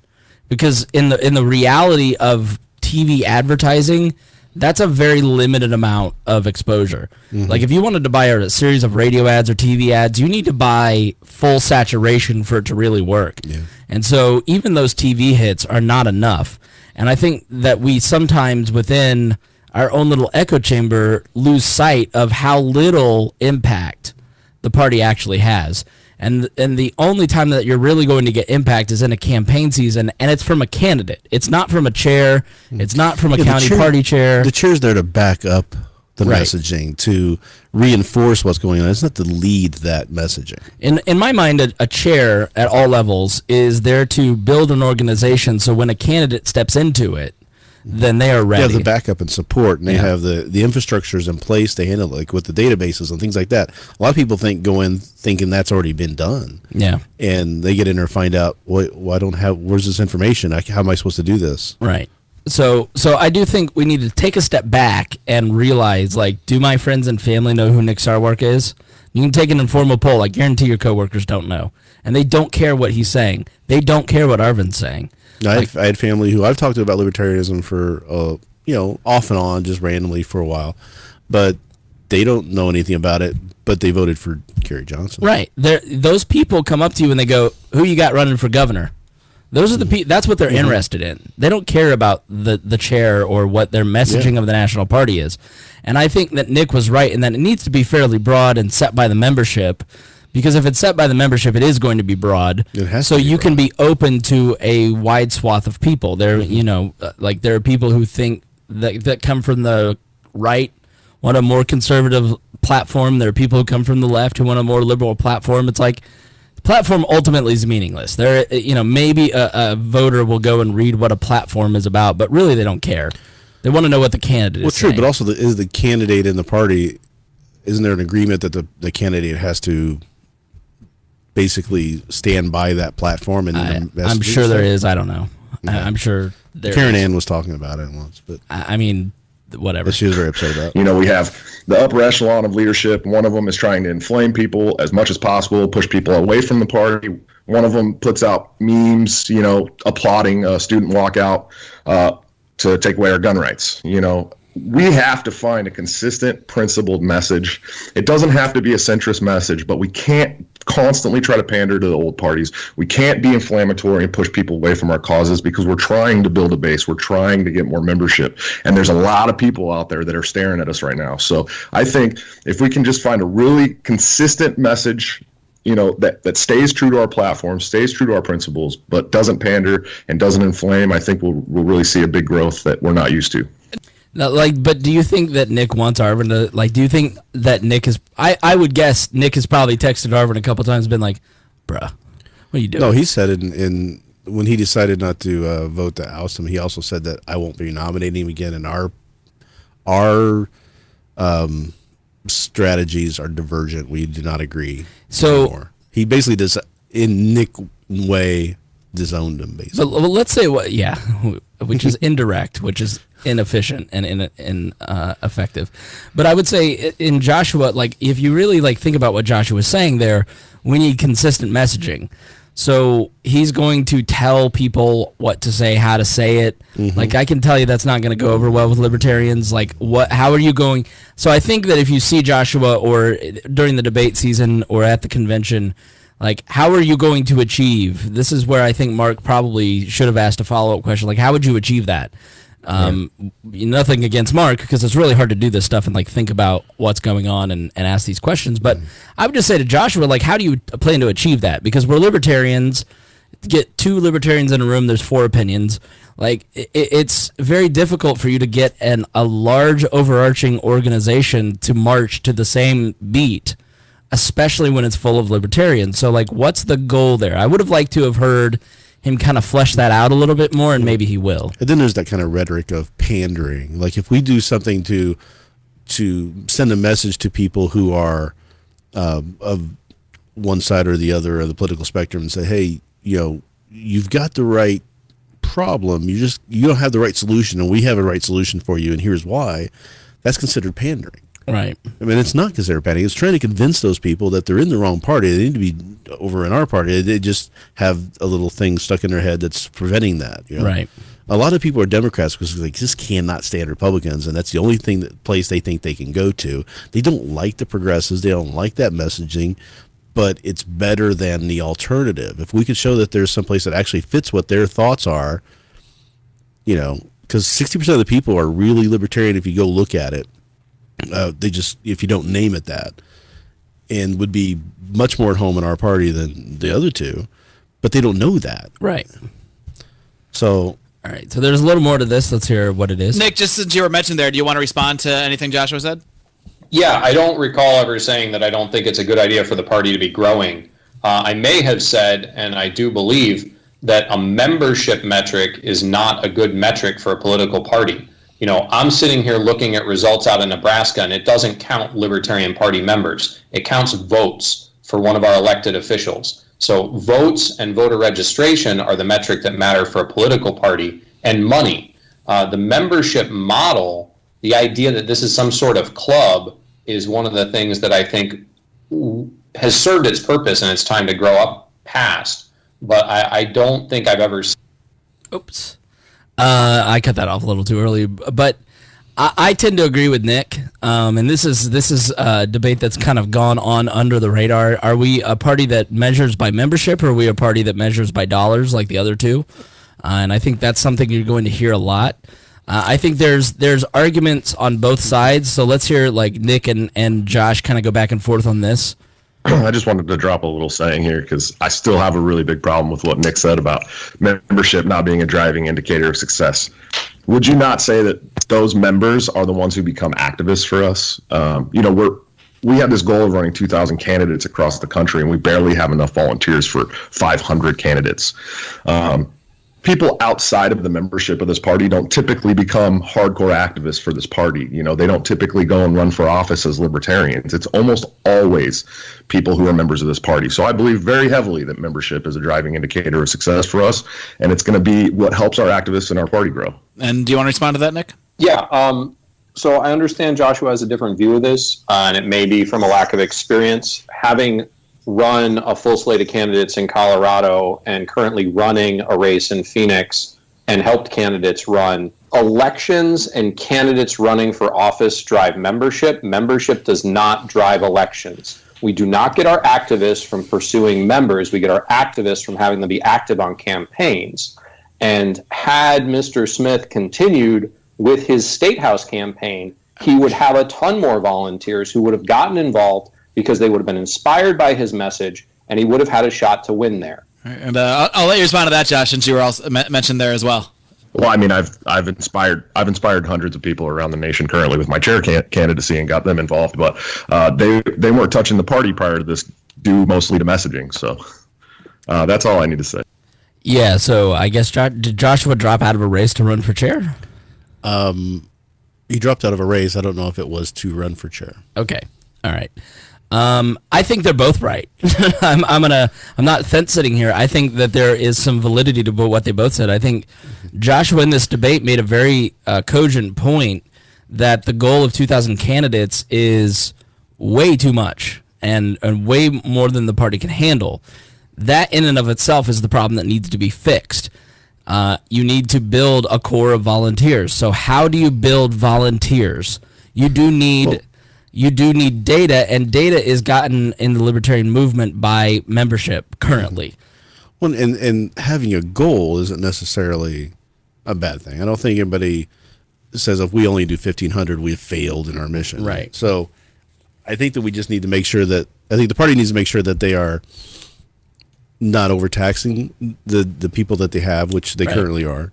But I don't think that just having that goal out there is an indicator that they are going to do that. I think that there's an idea of we need to watch it and make sure that we hit that reasonably, not just do that. But the other thought was what Nick said was most activists come not from membership, right? I mean, most people become members because they want to become those activists.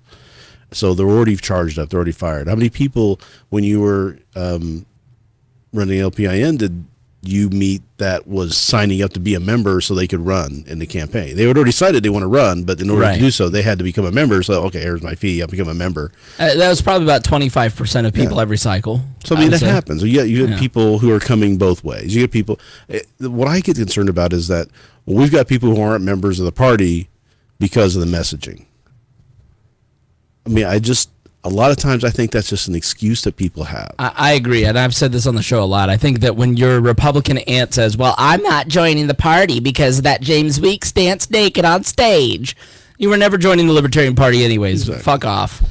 Get out of here, Aunt Donna. Mm-hmm. Like, I don't buy that. I think that's an excuse that people use because they don't want to do any work. They know that being a libertarian is going to be harder.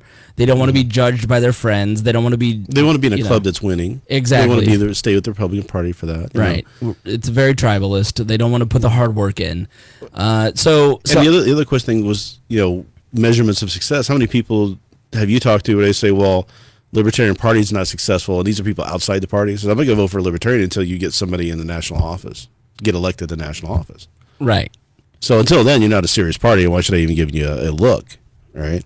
And then you got people who are saying we shouldn't be running any national office. We should be focusing on local and building a base. We've been doing that for 35, 40 years. Good old Deb. Deb Olson's back. Deb every podcast writes, and Agenda 2130 NWO is murder. Shout out to Deb. And maybe because we're focusing on membership as a metric, that it is creating a culture where membership is more encouraged than running for office. But I tend to think that the membership model, millennials especially, are not joiners. Well, do you think everybody working on Larry Sharp's campaign in New York are all members of the party? I bet your mine's expired. You know what I mean? Like, I bet you're right. No, in Larry Sharp's race specifically, I bet you 50% are members. Yeah. And membership is about giving $25. Like, people are like, I'm giving my time. I don't want to give you money. Yeah. So I just think people who are just not going to give money to National for reasons, because they don't want to support National because they're doing horrible stuff. It's like, the membership metric only comes out every chair's race to bludgeon a chair because the membership is dropping. And that's because people are poorer and millennials are not joiners, and it has nothing to do necessarily with the effectiveness of a chair. Sometimes it does, but I tend to think that the metric for success should be the same as the voting public, which is how many elections did you win. Right. Well, I loved how they were using the number of memberships dropping when the Nick Sarwark, Tom Woods thing happened. Yeah. Which was probably going to be coming up soon. But they were saying, well, you could tell that everybody's leaving the party because look at the membership numbers dropping. Well, membership is a year-long membership. So the numbers were rolling off because it was the end of this election cycle the year before. And the timing was that they were going to be dropping off because they were members for the election, and now they're not anymore. Right. If something like that were to happen, you're not going to go the next month and go, look at all the membership drops and count that because you pay your $25, it's for a year. Right. So that's the lagging indicator. So let's get into some of the candidate recruitment and the candidate stuff in Alabama. This is a question. I just pulled the question, I think, and this is something that I take exception to this question. John Odermatt has a question. Beautiful John Odermatt, who I love, I think asked kind of a silly question. He wants to know, which is the best method to growing the party when it comes to candidates? Is it better to run 2,000 or so decent candidates, or to run 200 highly qualified candidates who are, either great communicators or successful businessmen or what have you, and to really rally around those candidates themselves? Is there one strategy or the other of those two that you see as being better? All right, so here's my issue with that question is that, and this is a common question, it's creating a binary out of something that the party can't control. Mm-hmm. If you are, I have been responsible for recruiting candidates, and at one point I recruited 120 candidates in 2010, and then in 2012 I recruited like 25 candidates, because in 2010 our goal was to run a bunch of people, anybody, put them on the ballot, because we want to get more names on the ballot, including Dennis here. Right. We want to get names on the ballot because we want to raise our votes for the Secretary of State's race. Mm-hmm. And what I found during that race is that the 80% of them who were paper candidates were embarrassing to the party because they didn't have headshots, they didn't have a website, they didn't have an email, they didn't have a bio, they didn't have questionnaires filled out and returned to news outlets. And, and the final straw for me was when I opened up the alternative weekly called Nuvo here in Indianapolis, and they had put JCPenney models in for every one of our candidates in their voter guide and said not one Libertarian candidate turned in a headshot, so they're not to be taken seriously, so we're going to just make up answers for them. How embarrassing is that? To an alternative, younger crowd that could have been, we missed an opportunity there. So we installed a candidate vetting system in 2012 that we reinstalled and it now exists here in Indiana, where you have to have two people who are in elected leadership on the Central Committee, in the Officer Corps, or a local party, have to sign off on some paperwork where they've filled out some basic information. We've explained the expectations for our candidates, like you have insert your bio, insert your headshot, give us your contact info, what can we put on our website, a basic questionnaire of beliefs. Have you been convicted of a crime? Which in 2012, one guy lied about it, got arrested, and we were able to take him off the ballot because he had lied about his crimes. And like we didn't care that they were drug crimes, we cared that he lied about it. Right. That's the problem. And so the candidate vetting form has been really helpful because you get back stuff and you're like, oh, this dude's super for immigration. Like, this guy's clearly a crazy person. And we wouldn't have known this had we not had, people filling this out. And then you put these in a little booklet. People at the convention are able to scroll through them in the state party Facebook page. You post them and they can read through those documents. And the office is well organized with those candidates. And what you got, because if people aren't going to fill out the form, then they're not going to be a good candidate. That was another thing, because the second I would send that and say, if you want to run, you've got to fill this out and turn this in by this date. Oh, well, I don't want to do that. I just want to put my name on the ballot. No thanks. See you later. Bye. Especially when you could just fill out the form and then put your name on the ballot. You didn't. Right. It wasn't saying you had to do anything at the. Oh, I don't want to do 30 minutes of work. No thanks. So So I think it is important to run quality candidates, but when you're talking about, do you want to run 120 paper candidates versus 25 good candidates? Well, you want to run 125 good candidates. Yeah. But you can kind of twist people's arm to be about like a paper candidate like in 2010, but it's really hard to get good quality people to run for office. You're kind of at the mercy of who shows up. You know, in the Libertarian Party, it's not like in the Republican and Democratic Party where you're going out and like convincing a local businessman to run for mayor and he's going to be he could be elected mayor and he could have some power. It's like you don't do that. We're true believers in the LP. So like you're really kind of hoping that true believers step out of the woods and go, I'll run for office, or convincing existing people who are like Dennis, I want to run a race. Well, are you willing to commit to this? Yes. Would you be willing to do these 3 things? Yes. You know, like by kind of upping the quality of the candidate by making your expectations clear. But again, it's only if Dennis is willing to do it. So it's a question that gets talked a lot about, but it doesn't really have experience behind the question, because you really can't just like wish 2,000 candidates into existence. Like that's why I have a problem with that whole concept. You know, it's hard to recruit candidates for the Libertarian Party. It just is. Yeah, there's a lot of empty spots at the Indiana convention when I was looking. I noticed there was just a lot of empties, and it's just like, well, it'd be great if we had.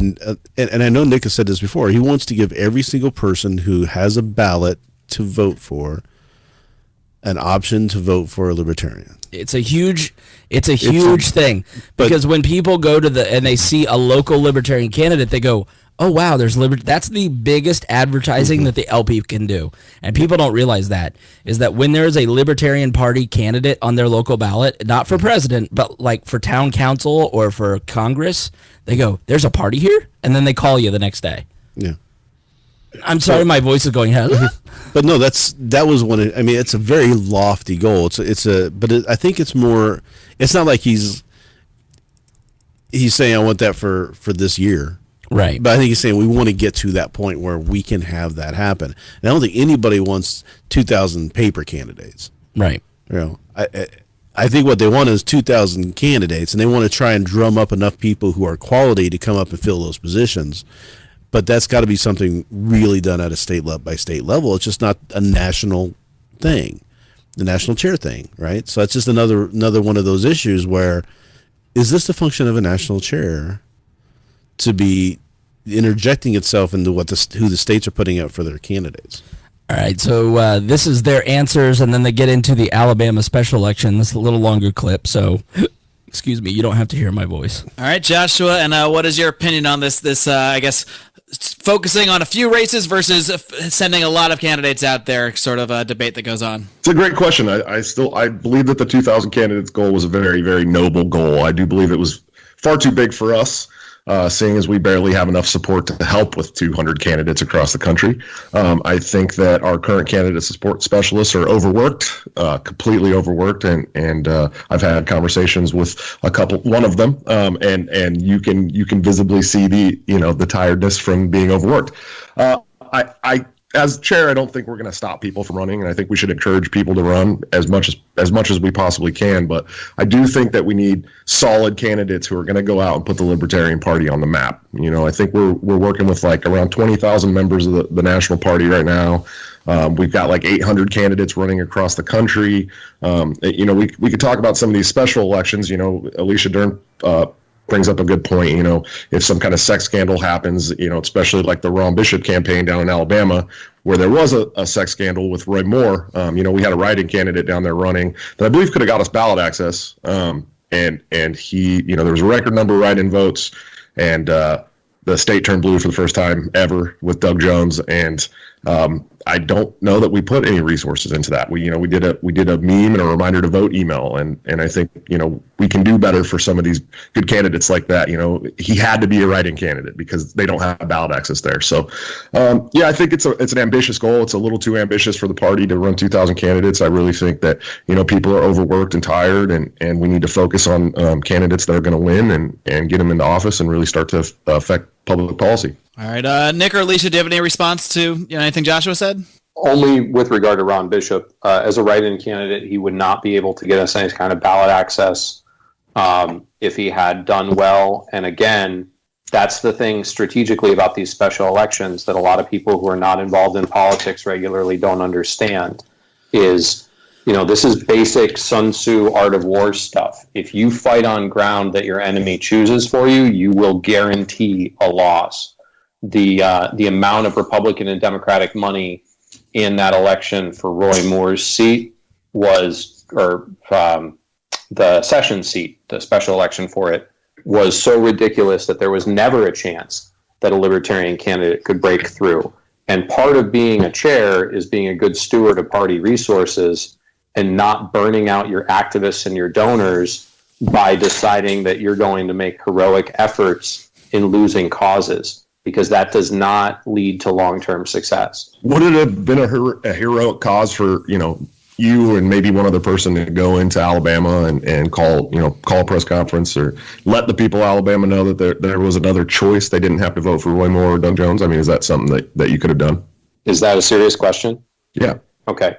Then I'll give you a serious answer. It's a national political party with an entire country, and you can't run around from state to state as a national chair like a child playing soccer running after the ball. You have to learn where your position is and do the things that are best for the overall organization and the mission. You can't be, kind of running from spotlight to spotlight, because then you're not executing your plan. You're executing the plan of your opponents. It was a special election, right? Was there a bunch of other spotlights you had to run around and take part in during that election, or? We can't win a Senate race. It's not. I don't think. That is the voice of Alicia Dern, who is no longer in the chair's race, as we mentioned. It's about winning. It's about the nation's media had descended on the state of Alabama because of Roy Moore, and we didn't take part in that media whatsoever. We did nothing. It was a ball drop. I guess I'll follow up and just ask Joshua, what would you have done if you were the Libertarian chairman? I mean, would you be flying physically to these locations when you see a special election? Would you just stop whatever it is you're doing, whether it's in your day job or your role as the chairmanship, just to go do that? In that specific occasion, I would have got a hold of the Libertarian Party of Alabama and asked them if I could come there, because you want to make sure that you're not jumping in front of the state party. I would have asked them if I could come there, and I would have found ways to get us into the media. Absolutely. All right. Do Alicia or Nick want to respond to that at all before we move on? One thing I'll say that I do think there was a media opportunity there. I do not know, and therefore will not presume to assume that I know what the LNC did to take advantage of that, because I will tell you one thing. We get media blackouts, and to act like that's not true, I think is naive. It doesn't matter how big a story is, we will be suppressed. And so one of our main strategies, we have to have a media strategy that isn't just dependent upon getting invited onto CNN. I'm not sure, although I think it's an interesting idea, but I'm not sure that a press conference would be attended by the mainstream media. And I think Alicia Dern kind of has it right there. I just don't. I mean, having followed that really closely, I don't think they would have cared. I think Joshua probably does have a point that there was some media opportunity there, but I don't know what the National Party or Nick specifically did or did not do, besides sort of a tepid push of Ron Bishop. I actually was encouraged by the Alabama stuff because I saw more promotion of Ron Bishop from activists than the party, which I thought was really good. I mean, we were constantly bombarded, like, why aren't you talking to Ron Bishop? It's like, because I don't know. Well, here's the problem with that race. I don't do interviews. And this is where it gets into my concern about the political acumen. That race was very different than most every other race. First of all, it was like one of the first real tests of the resistance against Trump. Yeah. The Democrats put a lot into there because they wanted to show that they're going to flip everything back blue and this is going to be blah, blah, blah, right? So that was it. So they put up a candidate that was a literal hero to a large portion of that community. Right. Right. A lot of people don't talk about this, but Doug Jones was a hero to that community for actually prosecuting successfully two groups of people. One was the church bombing of the black church. Klan I mean, member, it was he was. That's why he had like 95% turnout from the black community for him. He was always going to probably win that race. And then the sexual stuff happened, the attacks there and the accusations, whatever. So the media is going to be focusing on how is this beating Trump, and two, what's the salaciousness of all this that's going on.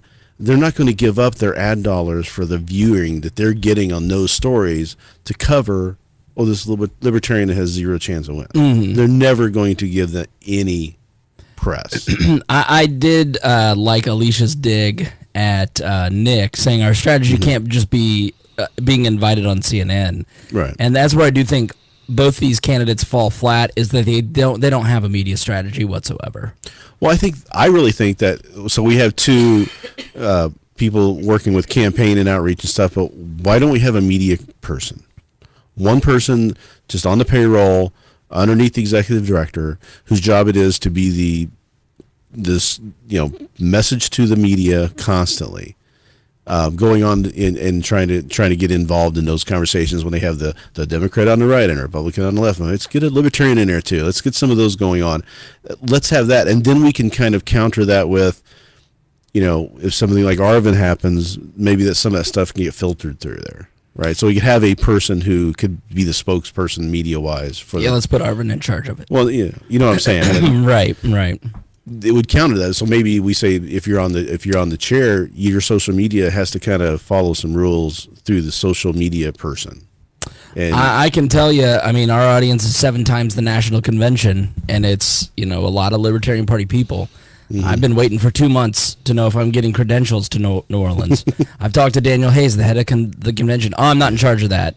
Talk to somebody at the national office. Okay, well, guys, let me make this clear to you. Mm-hmm. I'm going, but I don't give a fuck about. I'm there to meet people. Like, you know what I mean? Like, I'm not there to cover the party. I don't have to. And I think that's part of the problem. Make it easy on me when you're like. Yeah. I'm not some. I'm talking to your people. So why should I be sitting here having to wait 2 months down the line? Mm-hmm. Like you should be sending me press releases. You should be calling me. Like the Adam Kokesh people are 5 times better at media outreach than the Libertarian National Party.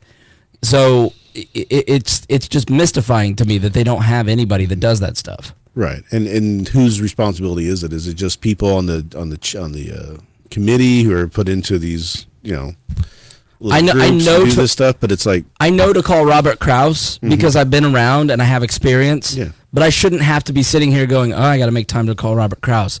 No, I sent you an application 2 months ago. I sent you my information. That should be acted on immediately by whoever. Within a week, I should have. Here's your credentials. Thank you for covering us. What information do you need to know? Right. And I think a media person would be perfect for that. I really think that that's something that needs to be thought about. Let me be clear, Wes Benedict. I'm all you've got. Okay. See, Reason may show up. They've never showed up until 2016. C-SPAN covers it, and that's it. I'm it. Me and Lions of Liberty. That's what you've got. Treat us nicely. Yeah, Lava Flow probably won't be there, will they? Who? Lava Flow? And Roger Paxton will not be making That's what I was saying, yeah. All right, before my voice completely craps out, let's this is kind of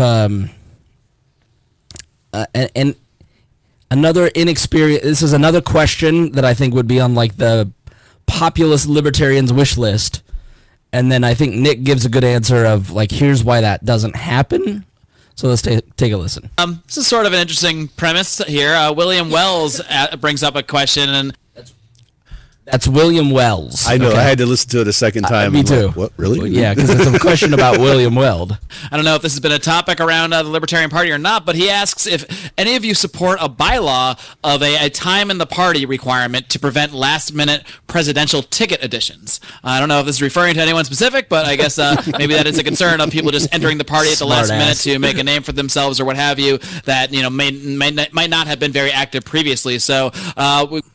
So, having attended the last 8 national conventions and watched the bylaws and platform debates carefully and been involved in a lot of them, the delegates of the Libertarian Party typically do not like being told what they can't do.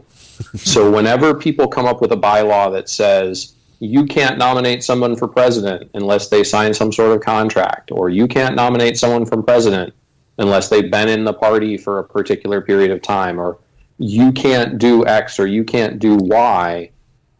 The delegates at convention are very mistrustful of the bylaws proposals that would take away their power. We've seen it when we've tried to do slates. We've seen it when we've tried to do longer LNC terms. They're libertarians. They're naturally skeptical of centralized power. And so anything that smacks of a rule that would take their power away from them is probably dead on arrival and unlikely to get any sort of 2/3 vote.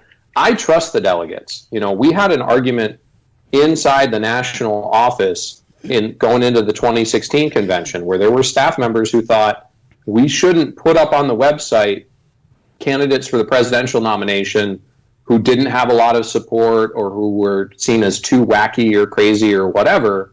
And I pushed back against that and said, everyone has a voice, everyone has an opportunity. We're going to have an open field for this nomination, and I trust the delegates in convention to make good choices for the Libertarian Party. And I'm going to fast forward to the end when he's giving his closing statement because I thought this was kind of in the same vein. We have an opportunity here. A midterm election is where people switch away from the party in power to the other old party in that kind of back and forth pendulum. We have an opportunity to put our candidates out there to present a coherent alternative that actually means something to the American people. And how we do in the 2018 midterm elections determines who cares to seek our nomination in 2020. There are people around the country who like to talk about, I want Penn Jillette to run for office. I want Drew Carey to run for president. I want John Stossel. We all have our favorite people who we'd like to run. But the truth is that most of those people have jobs and they're not interested in doing it. So we don't get to go out chasing our preferred candidate. What we get to do and what we're able to do as libertarians is build the party into an attractive vehicle where more and better people want to come over. We work for the reelection of people like Ebke and Finney and Dyer so that people who do come over feel like they'll be supported. We support people like Aubrey Dunn, who's running for Senate in New Mexico, who is currently an elected statewide land commissioner. We do the things necessary to grow and to move forward, and not to squander the resources and the energy of our membership. Yeah, and I will say that the party seems, when it comes to Laura Ebke in particular, better about supporting some of those folks. We had Ed Coleman was on the Indianapolis City County Council, and he switched in 2013, or he's running in 2013. City councilor in Indy running at large for 1 million people in a state with a straight ticket, so it was tough. The LNC, after a lot of fighting, gave Ed, I think, $50,000, but that was the limit of support. There wasn't really any other support that they gave. There wasn't any national press releases or any kind of volunteers being trucked in. Part of that may have been the candidate. Ed was a fairly grotesque human being, to be honest with you. At least in the level that was running at. Well, just in general, I'm saying. He may be better now, but he was very off-putting at the time. So people may have been turned off by that, but there wasn't, I guarantee he was representing more people than Laura Ebke represents, but there is a very big push for some of these big candidates like Larry Sharp, Laura Ebke, and some of these other folks. There's one in Montana, the land commissioner in Arizona he just talked about. So I think the party overall is doing better in supporting those candidates who switch. Mm-hmm. There was one who switched to New Hampshire. I think was fairly nuts that they didn't support, but yeah. So well, I think they noticed that's the key to getting people to come over from the other parties is that when they go to re-election, they'll get the backing to do it, and they can win. Right. So you have to prove that. I had somebody mention, hey, we should get Jeff Flake, because Jeff Flake just put out a thing talking about Donald Trump and how bad he was and everything. And they said, we should really try to get Jeff Flake over here. Do you think he would come into the Libertarian Party? And I said, let's look back at how Gary Johnson and Bill Weld were treated when they moved over here. Why would he go through that? Honestly, and Jeff Flake has an even worse record than those two. Everybody else does. There's no one really that was really as good as Johnson and Weld on that. I mean, you can debate a couple of people maybe, but for the most part, anybody coming over is going to have that kind of baggage that they're going to have to deal with. Well, like Flake specifically was in the Rand Paul, Mike Lee. He's one of the Tea Party libertarians, and he's been very disappointing in a lot of policy ways. So before we go to kind of the final couple clips here, I do want to play this.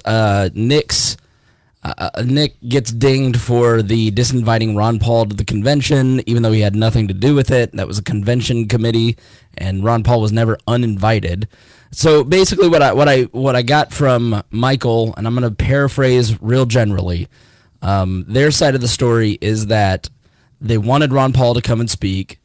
The convention committee wanted Judge Napolitano because, let's be honest, Ron Paul has a history of shoving his thumb in the eye of the Libertarian Party, and they didn't want to put up somebody with his stature and the riskiness of him, like, just saying, this is a waste of time, this is maybe he would have been more classful than that, but who knows? So, so I don't think they were really ever that into Ron Paul speaking. They want to Judge Napolitano. So they said, well, can we have Ron Paul speak at your event? Sure. Or, have their own, little caucus room or whatever. And they said, sure. They were going to have 300 people. Paul was either going to come there or send a video, and they couldn't get the room. The Mises Caucus says that Heiss and Sam Goldstein flat out said no or disregarded them, or they were the reason that this room didn't get booked or that they couldn't get a room booked. I will say this. I don't know. I mean, I only know Daniel from the time I talked to him in front of all of you. I know Sam Goldstein really well. I've known him for a decade. I worked for him for 2 years. I watched the man appoint the most radical and conspiracy theorist-laden person to heads of committees because they worked really hard. And Sam is very much not a conspiracy theorist or a radical libertarian. He's a very fair person, and I have a hard time, and I just said to Michael, maybe your volunteer claims they did the work and is trying to save face, but because I know Sam, if you ask Sam, he will give you an answer. He's known for being direct. He's a very fair person. Michael told me about this the other, a week or two ago. Right. As in part of our discussions we were having, and he said that what had happened was that they had the room ready to go. It needed approval from the party so it could be part of the event at that location, and they never got back with them to approve it. Therefore, they ended up having to book a hotel across the street. The Mises people didn't get back to Daniel and Sam, or Sam and Daniel didn't get back to Mises? He says the party, he didn't name names, but he said the party didn't approve it with the hotel. Therefore, they couldn't do it. That's what he told me. And I just said, either you guys weren't aggressive enough, or somebody's not telling you the truth, because I just know Sam. Sam, even if Sam hates your guts and you're awful to Sam, Sam will be in the do what's fair in the interest of fairness, and he's not going to deny on a whole caucus. That just reeks of conspiracy theory to me. And I don't know what the true story is, but I can vouch for. I'm here to vouch for Sam Goldstein, and I can tell you that Sam. If you were to call Sam on the phone and say, I want this room, Sam gave a room to Cynthia McKinney, and I said, Sam, what the f are you doing? Cynthia McKinney is a nut job. He said, they wanted a room. Cynthia McKinney paid for the room. They're getting the room. I know she's nuts, but that's what they wanted. That's what Adam Kokesh wanted, so we gave it to him. So the whole argument just doesn't hold water. And so there's something there that the Mises Caucus had to have dropped the ball. I mean, I don't know if Sam, I just know Sam, if you had approached Sam and done it the right way, then it would have gotten done. I don't know about Daniel, but he seems, never mind. I still need my credentials. But on the Ron Paul stuff, here is Nick Sarwark on Ron Paul. All right. I don't think there's anything terribly controversial there, so we can probably move on if anyone wants to butt in. Listen to Mark just hoping for fireworks so he can promote. He's such a little fireworks hound. And while I tee up the next question, feel free to.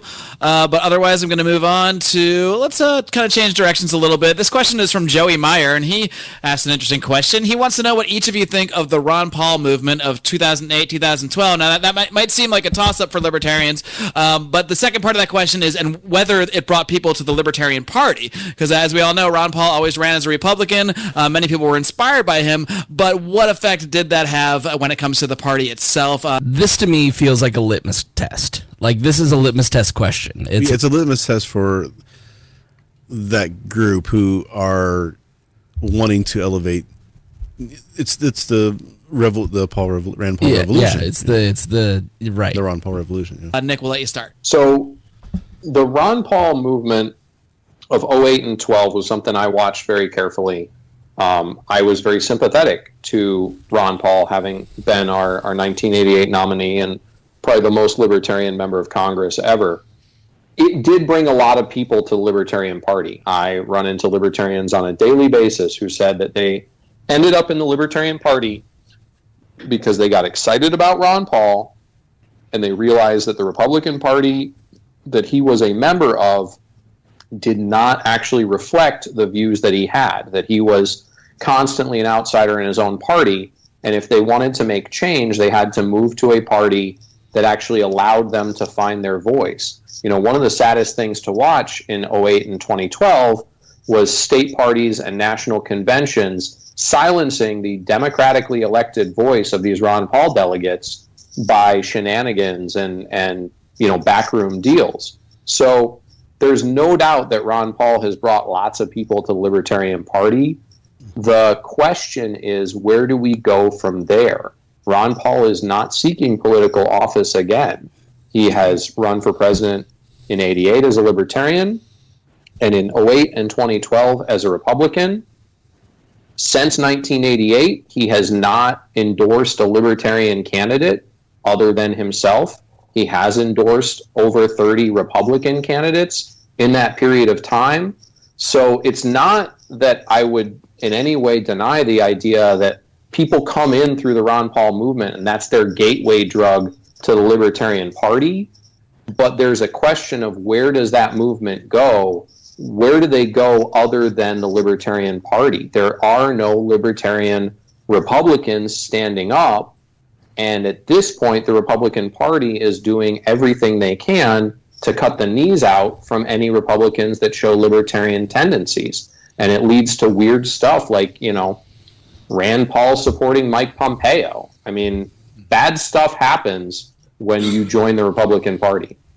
Yeah, so I mean, as chair of the Libertarian Party, I expect Nick to say that.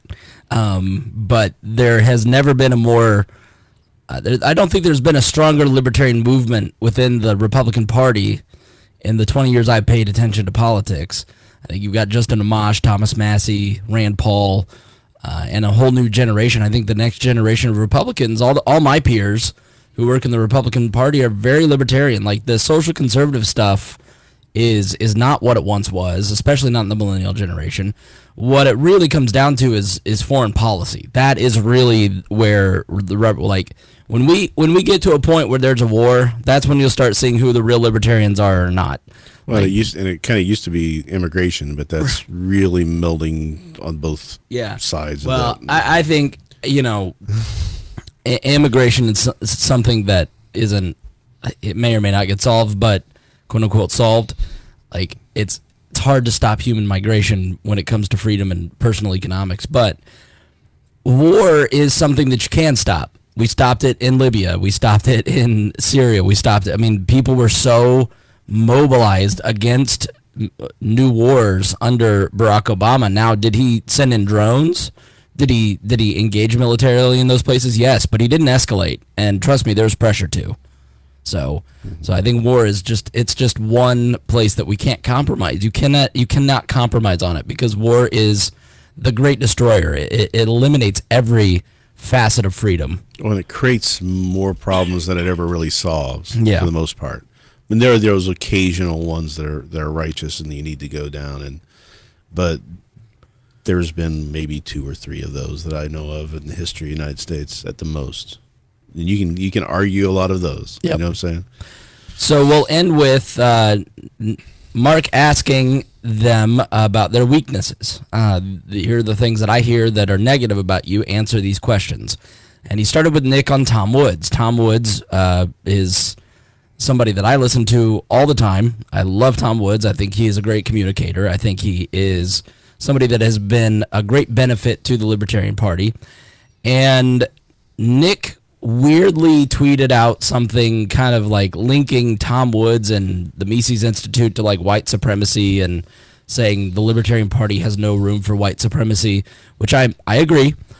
But Tom Woods is not a white supremacist. He may be a states' rights person, but he's certainly not, in my view, in any way, shape, or form a racist. And I think it was just a very weird thing to kind of imply.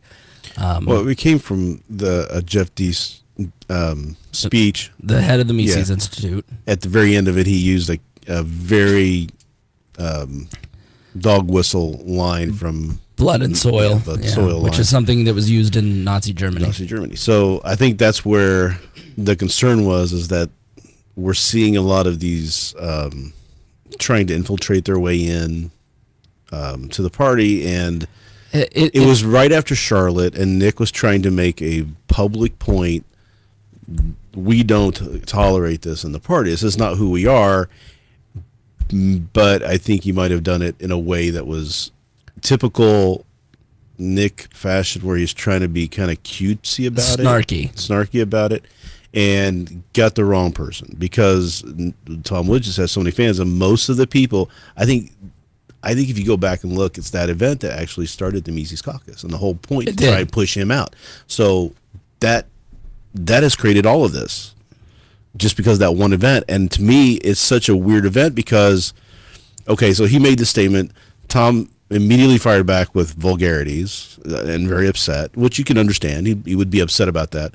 But since then, Nick has reached out to try and clear the air, and Tom refuses to even talk to him. Mm-hmm. Yeah, and he basically said, Woods keeps bringing it up. I don't keep bringing it up. And I think Woods is being a little Trumpian on it. But and to be fair, it does help sell, of course, this podcast. Yeah, picking a fight with an unpopular opponent is a great way. Punching down. Yeah, I do it with Melissa Donahue all the time. Like, that's the whole point. Is people love the drama of it, and she's a safe person to punch down on. And she's a person who will never. It's not like Nick and Tom, who are rational human beings. Like, it's different with Melissa. She's a crazy person. But, and I'm moderately crazy, but yeah, I really took exception with it. Like, why would you pick a fight with Tom Woods, the biggest libertarian podcaster? Like, why would you go on my Facebook page when I criticize you about it and then start punching me in the face using a very personal incident about my former co-host leaving and like pouring salt in that wound? Like, okay, I thought we were friends. That's very clearly not a friendship move. Like, being critical of your public stance and the way that you publicly behaved is very different than what you just did. And Nick and I have not talked since. He actually sent me like a weird cryptic, like he was going to, a piece of advice, I think is what he put in my message box. And then he said, never mind. So I don't know what he was going to refer to. But I have not talked to Nick since that. And he was somebody that I would communicate with back and forth sometimes. I think it's a very weird move for the head of the Libertarian Party to pick a fight with somebody who could do great damage and did. But I think bringing the Mises Caucus in is a net benefit. So here is Nick on the Tom Woods affair. Nick, many have been critical of, I guess, what you might call some of your spats with other names in the libertarian movement. You got into it a bit with Tom Woods on Twitter last year. And I guess the question that I hear a lot is, how would you respond to people who are, say, fans of Tom Woods, fans of the Mises Institute? Is the Libertarian Party under your leadership a welcome place for them? Absolutely. The Libertarian Party under my leadership is a welcome place for anybody who wants a world set free in their lifetime. If you want to be involved in politics as a libertarian, there is one and only one vehicle for you, and it's the Libertarian Party. Every think tank, be it Mises or Cato or anyone else, every nonprofit, None of them get to put candidates up on the stage. None of them get their results measured in vote totals. None of them gets to move public policy in the way that libertarian candidates are able to do. So the Libertarian Party is absolutely open to anyone that agrees that they want to get a world set free in their lifetime.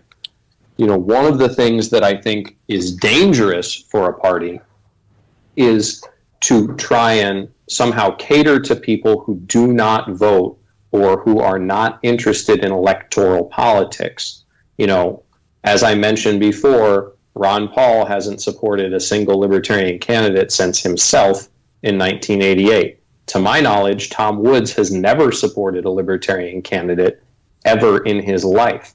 So if we want to make a political party more attractive to people who, for whatever reason, whether it's good or bad or correct philosophically, just don't do politics or aren't interested in doing politics, I think that that moves us away from our core mission.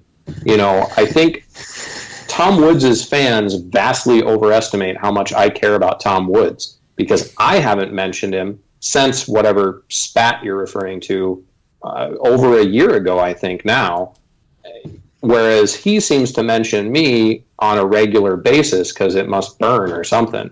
So I don't want to be the arbiter of who can be a libertarian in the Libertarian Party.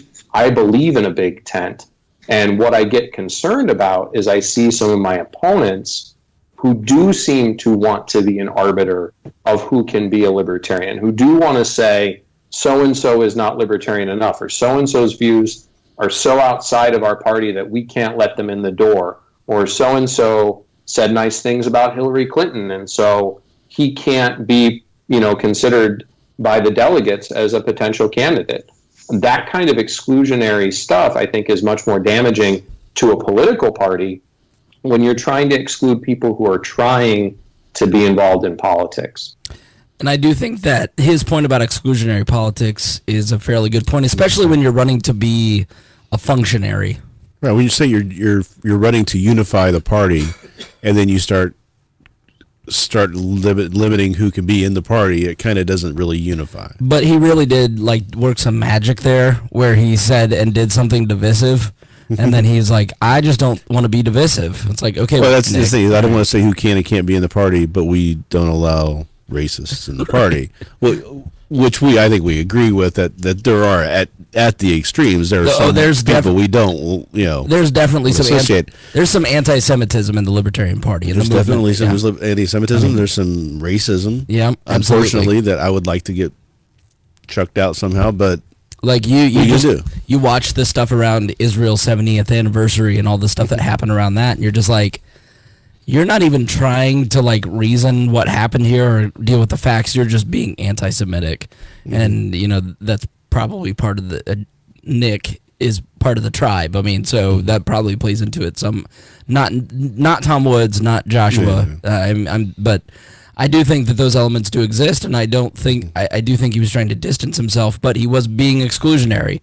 So don't give us the story that you weren't being exclusionary. Yeah. Even though your point is right, your behavior didn't match your words. Well, I think where he's trying to say is that we shouldn't be exclusionary for the most part. Right. There have to be some has to be some discretion.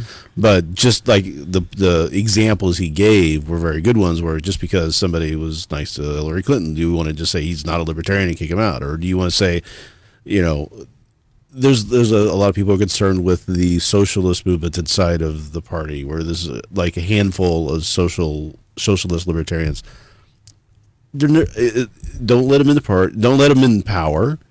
Don't let them have anything to do on the platform. But use them if you want to. I mean, they're willing to work hard. Let them work hard. The harder you fight against somebody, it's like the kneeling in the NFL. By banning that, all they're going to do is make that stronger. You know, anytime you suppress free speech, the more you tell Arvind to stop doing it, he's going to do more. He does it. Yeah, I mean that's so. You know, if you're chair of the National Party, you need to be open to everybody. And I do think that Joshua represents. I think he's well-meaning, but I think he represents the protest vote against the current power. Mm-hmm. And I think, which is hilarious because that's always been Nick. Nick has always been kind of leading that independent anti-power. I've seen hashtags just anybody but Nick, right? Everybody, they go, and it's all because. And if you ask them why, it all goes back to that Tom Woods incident. Tom Woods thing. Because they don't want the party playing identity politics, which then starts making me wonder how many of them are upset that he attacked Tom Woods, and how many of them are upset that he was telling them that they shouldn't be in the party. Yeah, which there's some of that they have a right to be upset about. I mean, but there's also a lot of people on Facebook and Twitter and on these social networks who've never done a damn thing in the Libertarian Party who are upset about that. A lot. And that's kind of his point. It's like, I'm not wasting my time on people who don't participate in the Libertarian Party. They're in the Libertarian movement. They're not part of the party. So I don't know. I think he was wrong in doing it. He was wrong in provoking that fight. I feel his answer there lacked any real explanation. I think he made a good point, but it didn't resolve. He didn't absolve him of his former sin. But and my take on it was always, I think he meant well. I think he executed poorly. Yeah. And I don't think he's been able to fix the bad perception that left, and it's probably going to cost him. Trying to be Donald Trump on Twitter doesn't work.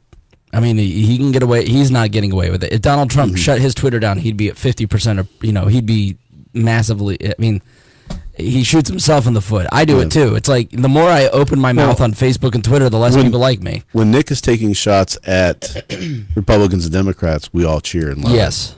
When he starts with, people who are doing things that he doesn't agree with inside the party, that's when people start to get upset, because he's very good at it. So a lot of people will take very strong umbrage to it, right? So his line about your parties, your tears are delicious and your parties will die. It's wonderful. Yeah. Everybody loves that. T-shirts are made, go. But then he turns that over here and everybody's like, whoa, you can't do that. Just, it was unnecessary. Yeah. It was unnecessary to pick a fight with me.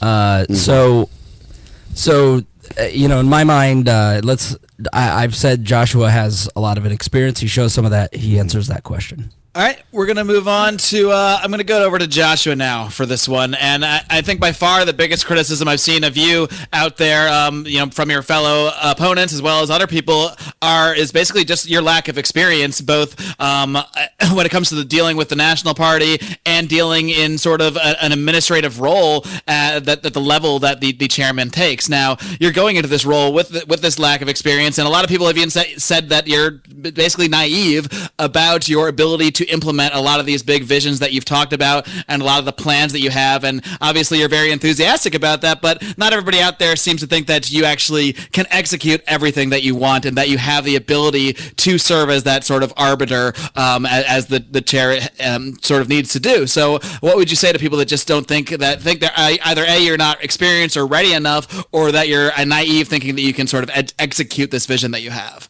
Yeah, absolutely. And so I have made it no secret that I am less experienced than Nick Sarwark. I know that, and it's something that I carry around with me, but it's only created this need for me to learn faster and meet the delegates to find out what they want. Like I said earlier, I leave for Ohio here at midnight, and will be my 16th state that I've been to in the last 18 weeks. I've shaken over 1,000 hands of the hardest working people in this party, our ground level activists. I've heard what they want to see, what they want National to do. So I have no fear taking the reins and knowing that these are the things that the delegates are going to want to see. These are the things that the membership is going to want to see. And these are the things that they believe are going to make us a more successful party and push us into a direction to have a world set free in our lifetime, like Nick says. Experience be damned. I'm not worried. I've knocked down a lot of goals, a lot of things people said that they didn't think I could do. They said I wouldn't be able to chair a big meeting. I went into the Oklahoma State Convention and I chaired their convention with 15 minutes notice. I'm not worried, because I understand that my whole campaign has been run listening to the people that are the most important in this party, and I know that I can get these things done with their help. Very populist message. True. But you ran a political organization before. I've been a manager before. How does that answer sound to you? As if you're going to come in and do that job, are you going to do it based off of what the people who you're going to be overseeing tell you they want it run, how they want it run? I get he's going to manage it for his people. Mm-hmm. I really feel like there's a strain in Joshua that is very Trumpian, and he's tapping into that, where he is going to win for his people. He's representing all the people, but he's really kind of a partisan fighter. That's just, in listening to this, that's how he strikes me. And I don't think that he really understands the job, and I don't hear in that answer a willingness to learn. It's, I'm going to do what I want. I've set the goals out. These goals are based off what people want. You're going to do what I want. And we're going to make this happen. So I think he's going to, and anytime the party has elected a chair like that, i.e. Mark Hinkle, Jeff Neal, they run into a buzzsaw. Because they don't have the power to do the things that they said they're going to do. Because you have to walk in and build consensus. Well, and the fact that the chair doesn't do some of that stuff, the executive director does some of it. Yep. Or the committees do it. Yeah. Committees and then, yeah. But the other thing that worries me about all of this is that we talk about how Joshua is kind of the golden child of the Mises Caucus and what goes on there. But Michael's also stated that he is trying to replace every single member on the committee with his people. With the exception of Carol Ann, I think. Which is Carol Ann, which may or may not happen. I'm sorry. But, you know, that's thinking if we get our people in there and then we get Josh in there, then he can run the thing the way he wants to, and he's going to get automatic consensus from the people who are getting put in. It's not how it's going to work. I know. So I think he's very well-meaning, and I think that he is very passionate. And do I think he'd be a disastrous chair? Absolutely not. Well, it's the least important position in the party. Yeah, no. So and I think he's got a lot of good people supporting him. So but he's definitely, like, in terms of the choices that Libertarian delegates have in New Orleans, it's a better choice than they've had in many past elections. So, you know, I've been hard on both of them tonight, but I think they're ultimately, just the work ethic that Joshua's put into it, I think has been very. Well, I said the same thing about Michael. The fact that he started that caucus 9 months ago, and it is what it is now. I mean, that shows that he can. I want to see that effort put into candidates getting people elected that really mean something, right? And so this is why I always say, like, respect that hard work. Like, instead of picking on Nick or Joshua or Michael or, you know, whoever runs the Pragmatic Caucus, or Karen, who runs, in my mind, runs the Radical. Yes. Like, these people put a lot of time and hard work into something that they're very passionate about, and you probably have way more in common than you think. Yeah. So thank them for their efforts. And one of them is going to lose, and that's not easy. And a kind word will go a long way. So so I think you gotta treat this with respect and treat these people as if they're humans. Everybody who's running, everybody who's involved in this stuff, in my opinion, all have their heart in the right place. I may disagree with their methods, I may disagree with their goals, but I don't think anybody's maliciously trying to do anything, like to hurt the party, to make us look bad. They're all doing what they think is the right thing to do, and you can't fault somebody for doing that. So, you know, you have to remember that when you're having these conversations and these little internet fights and these factionalizations, and that's where I get into that, back to that thing where we really should be.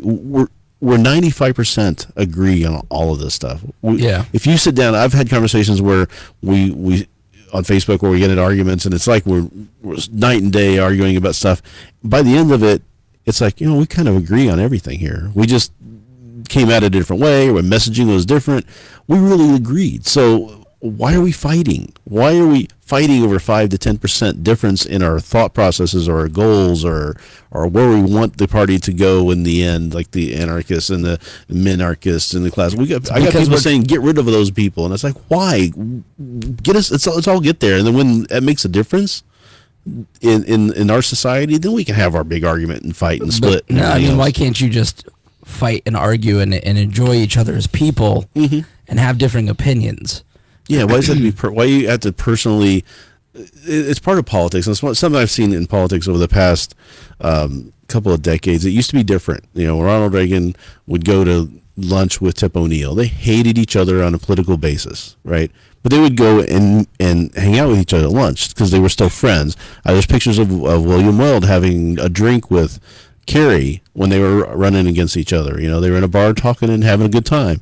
You can still be friendly with people and respect each other. You don't have to tear them down. You don't have to make them the enemy or dehumanize them in order to bring yourself to that righteous feeling of we're fighting the good fight and they're the horrible enemy. And you don't have to do that. You can just simply disagree with people. Yeah, and I would encourage everyone moving into the convention to treat it that way and to treat everybody with respect. Personally, I think that Josh has a bright future in the party, but I don't think he's ready to be chair.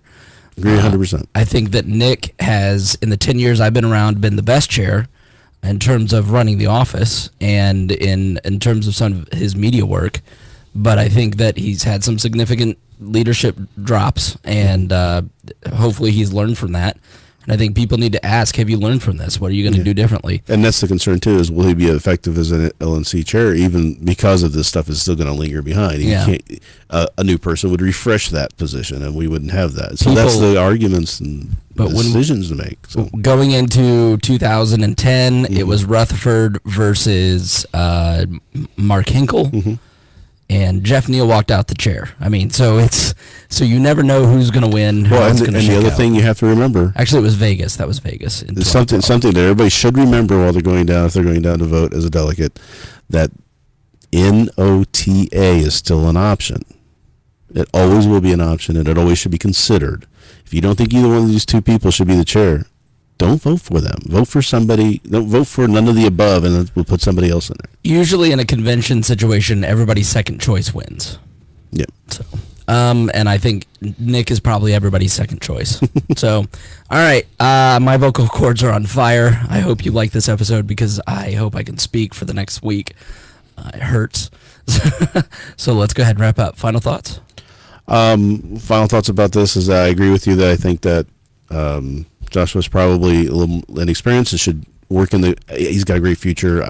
I think there's some temperament issues that I would like to see him more addressed, and I think he has been some experience issues that he's going to overcome, and he's going to be great for this party. I just don't know if he's ready yet. Nick I think he's done a great job as chair. There's things that we don't know about, a lot that don't get a lot of press, like with the situation in the Oregon affiliate, where they emailed an answer to the party. Was basically they voted to email a finger to the party. There's a whole story behind it I haven't got yet. I'm trying to find out, but it was hinted at. Oh, dude, the Oregon party's been a mess for 5 years. Yeah, but apparently Nick has been heroic in keeping that going and keeping them in the party. But that doesn't get any press. Nobody knows about it because of that. So essentially, what happened in Oregon a few years ago is there was a leadership split.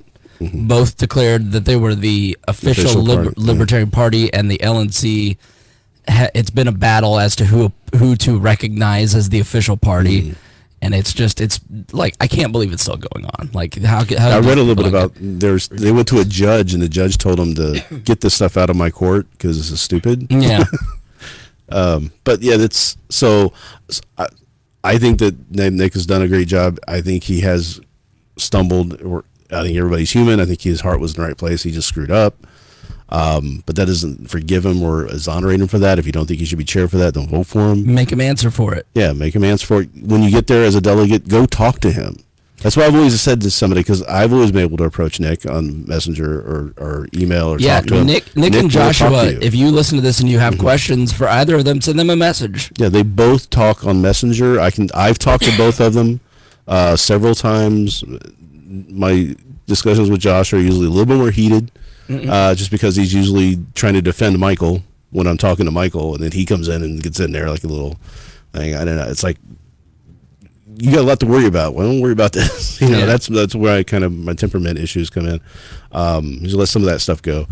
But yeah, that's always remember that NOTA is an option. Don't let that go away. So, other than that, I'm looking forward. I'm going to be going down there. I'm looking forward to seeing everybody else down there, and that's pretty much it. I'll be down there. We'll have to do a get-together. Thanks to Brandon Luke, Craig DaCosta, Jason Doolittle, and Christy Avery for being our $100 a month subscribers. And missed you guys. Glad to be back. I'm well rested. It doesn't sound like it, but I'm ready to get back to the grind. So we will talk to you next week. Thanks for joining us.